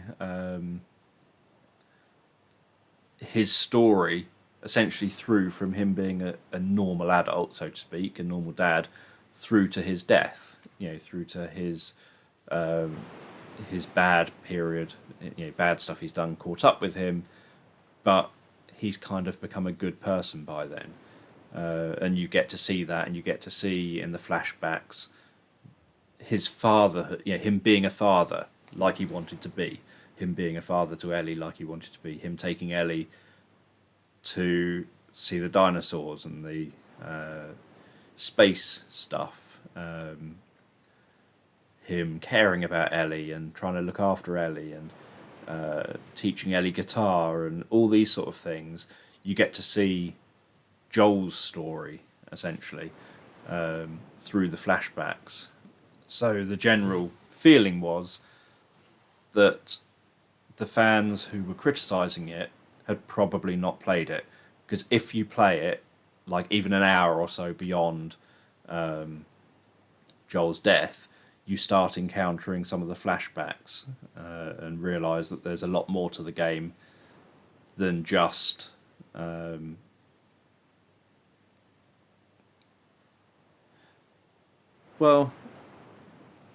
I was going to say, I wouldn't think why bother mourning his loss. I would see it as, or I saw it as, that's exactly what you do. You lose a best friend, as I did last year, or a granddad, or a dad, or whatever. You constantly have flashbacks because things remind you of them. Hopefully, flashbacks to positive parts of interactions or the life. So I saw it as, this is a natural part of what would happen. That if you're playing as Ellie, this is a natural part of what would happen. That finding a guitar would make you flash back to, oh, Joel taught me guitar, and you flash back to memories of that. Encountering something might make you flash back to something else. The same with Abby. I just saw it as, well, it would be natural that your mind would keep flashing back to memories of your dad. And in her case, it's of her discovering him and that traumatic moment. A bit like in Ellie's case, it was the PTSD was that she would get flashbacks to her discovering Joel and not being able to save him. So to me, the flashbacks were more a case of they'd be incredibly emotional, and when I first played through it, obviously they made me cry because they're like reminding you of what was lost, but often, like with the museum and everything, often then happy tears of this is a really moving moment. They've lost so much, you know, they've lost this whole relationship. So yeah, so to me, it's I saw it more like that than seeing it as why'd I bother mourning it. If Joel had come back as a playable character all the time or something, and it was like, oh, he's not actually dead, then that might be different. So if it like flashed back to a point before he died, and then had you play as Joel, and then ended with him dead again, a bit like some films do, where it's like a character gets shot and they're lying there dying, and then it flashes back and the entire film is telling the story up to the point of them getting shot and dying, and then something happens at the end and then they die or something, and then you think, well, you know, I knew they were going to die and I've just spent all that time with them. It's not emotional anymore that they've died now. So that, I think if they had done that, for example, as a game where you saw Joel in that situation, and instead of Abby being the doctor's daughter, say Abby was a different person, and then it flashed back to the story of Joel and how Joel upset Abby in some way and led to this outcome that Abby's getting Joel.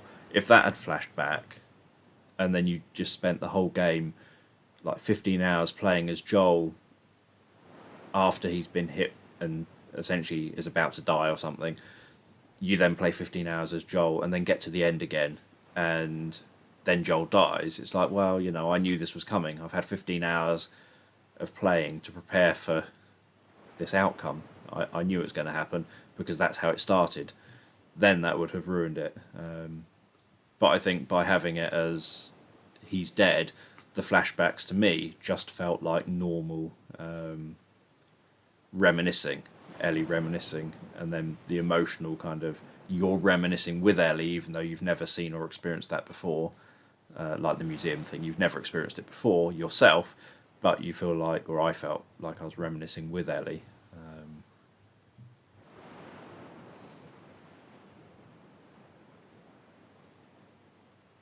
And yeah, and I think it made it more powerful because you know that he's obviously dead after that. Just like I think that actually if they had put in the dance scene and all the other bits at the beginning, where they were supposed to be, you know, the game starts the morning after the dance, then it wouldn't have had the same impact.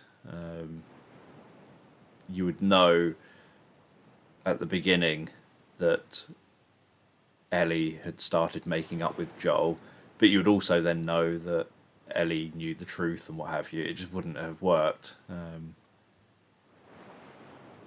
So yeah, so I quite liked the flashbacks. And I know a lot of people have said that the flashbacks are often, or have been their favourite parts of this game, especially the museum flashback. Partly because the game is generally quite a dark, like downbeat game. Most of it is, you know, Ellie's not particularly happy through the game, and the other characters are fighting for their lives or being killed or something. So most of it's quite a downbeat game, and then the flashbacks are the positives.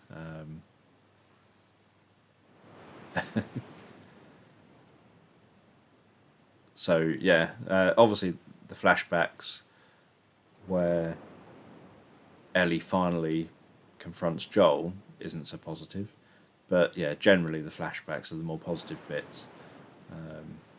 So I hope they make a third game. I would like to see it with Abby, Lev, and Ellie in it, and I would like it to be a much more positive game that kind of somehow resolves the story. The trouble I have with zombie apocalypse things like The Walking Dead is the non-resolution part of it. Is that it's like, well, the zombie apocalypse is still going on, and so the game never technically, or the TV series or whatever, never technically ends. because even if those characters die, it's like fate is the death is going to catch up with them. Good night. Thank you for joining us here. My favourite moment in the game, it would depend on, I think, different bits for different reasons.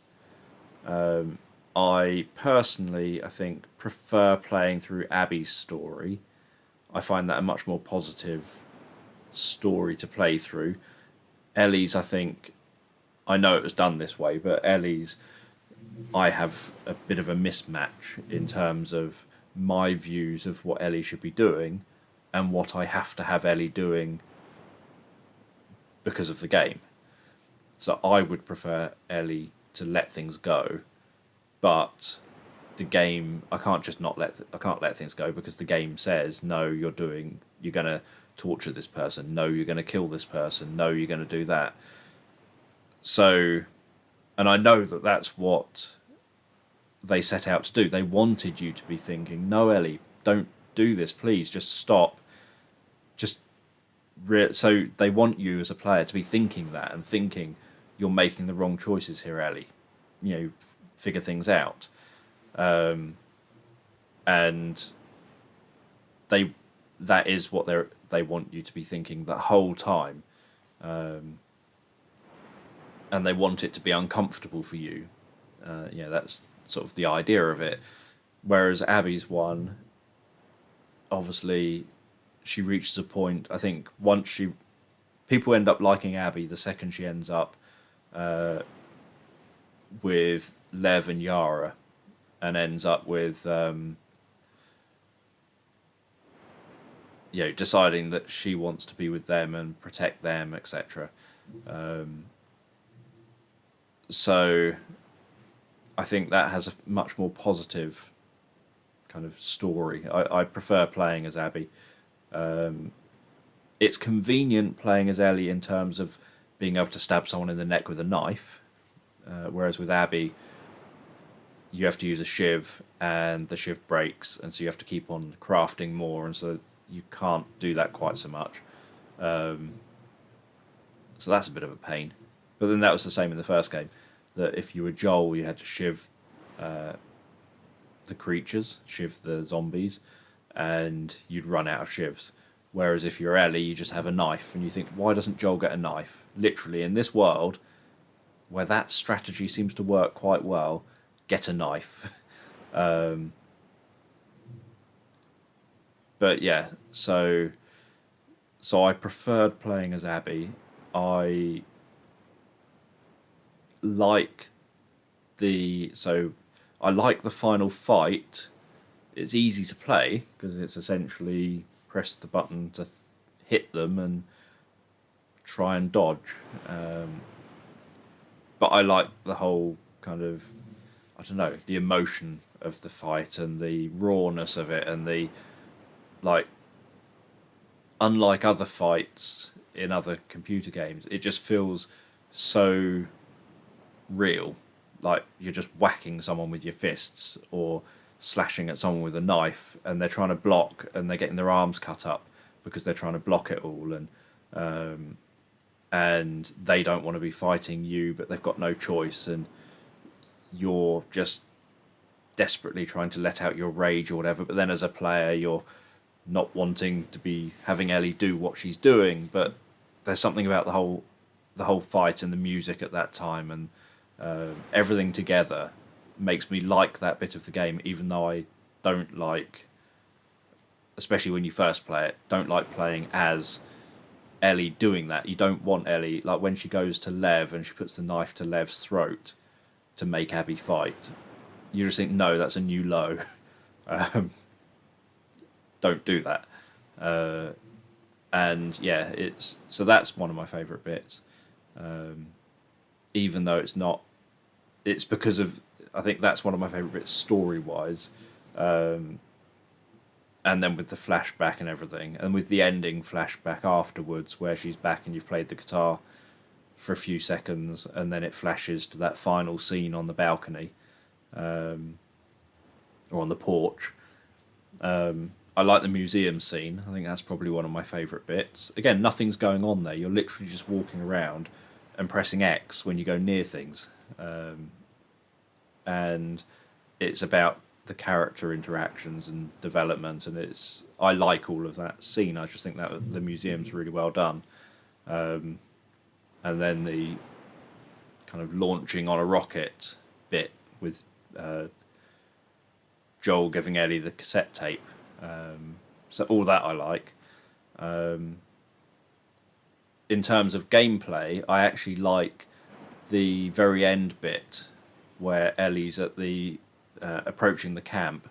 So after you've passed the getting stabbed in the side bit and got past the last couple of bad guys, last couple of zombies or whatever, once you arrive to go through the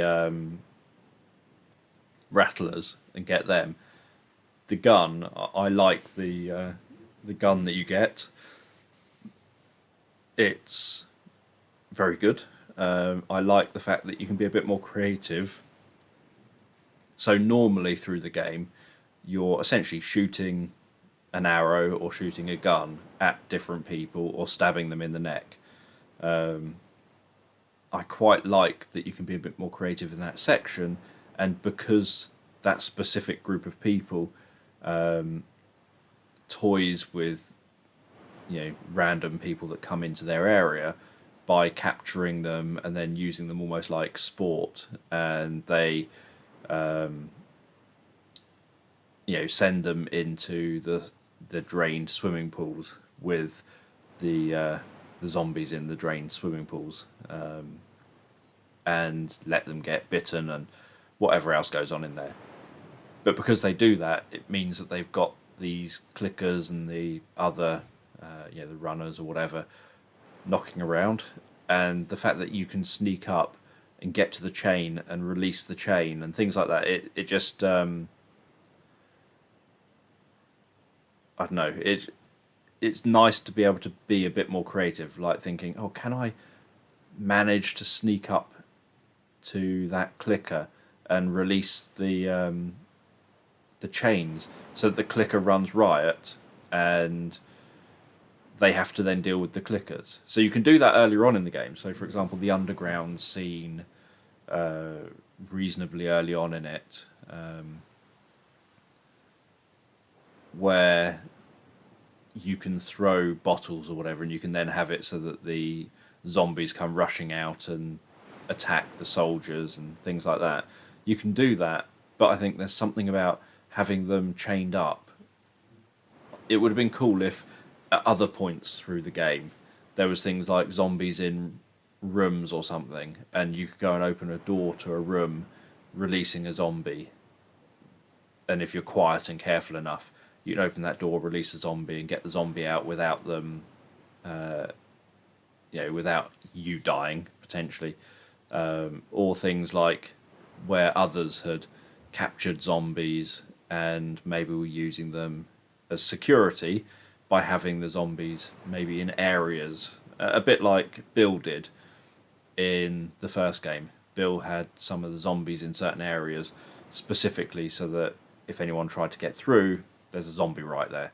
But if you could release a zombie from an area, it would have been good to have more of those bits. So yeah, it's but the way that was all done at the very end, I quite liked, and I quite like that I don't know, it just sort of suited my play style of sneaking around and trying to pick people off, but having the creativity that you could also throw in a few zombies as well. So yes, I think that last section is definitely my favourite from a play perspective, my favourite play bit. Some bits I think the bit I dislike the most is the very beginning bit, with the very beginning bit when you reach the city, where you have to open all the gates and get yourself through the gates to get to the Saravina Hotel or whatever it is, and you're having to search for the fuel and then get back to the gate with the fuel, and you find the the container at one venue and you find the fuel at another venue, and you have to fill the container that you got at one venue with the fuel at the other venue, and then get back to a gate again and remember the code for the gate, and then open that gate and get through that gate, go to another gate. You spend a good, I don't know how long it was, a good chunk of one of the episodes, and they've been about 3 hours long. So a good chunk of one of the episodes was spent literally just arriving at the city and getting through gates. And yes, there were some zombies that we encountered on the journey, but there was nothing else much happening. And a part of it is that you can go and explore, but even when you explore, you don't find much. Obviously, the idea with this game is that you can explore and then you find letters, and the letters fill you in a bit about what's been going on in the world, and how things have been early on when the outbreak first happened, and other stuff like more recent stuff. So it would fill you in a bit about like the wolves are doing this and they're taking over that area now, and the Seraphites are doing this here.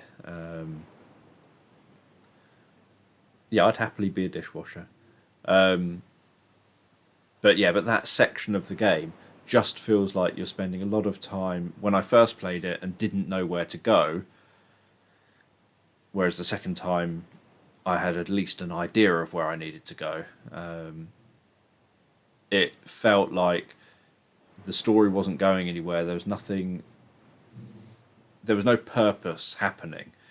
It was a case of, I'd prefer that they were trying to make it a bit more like an open world without it being an open world.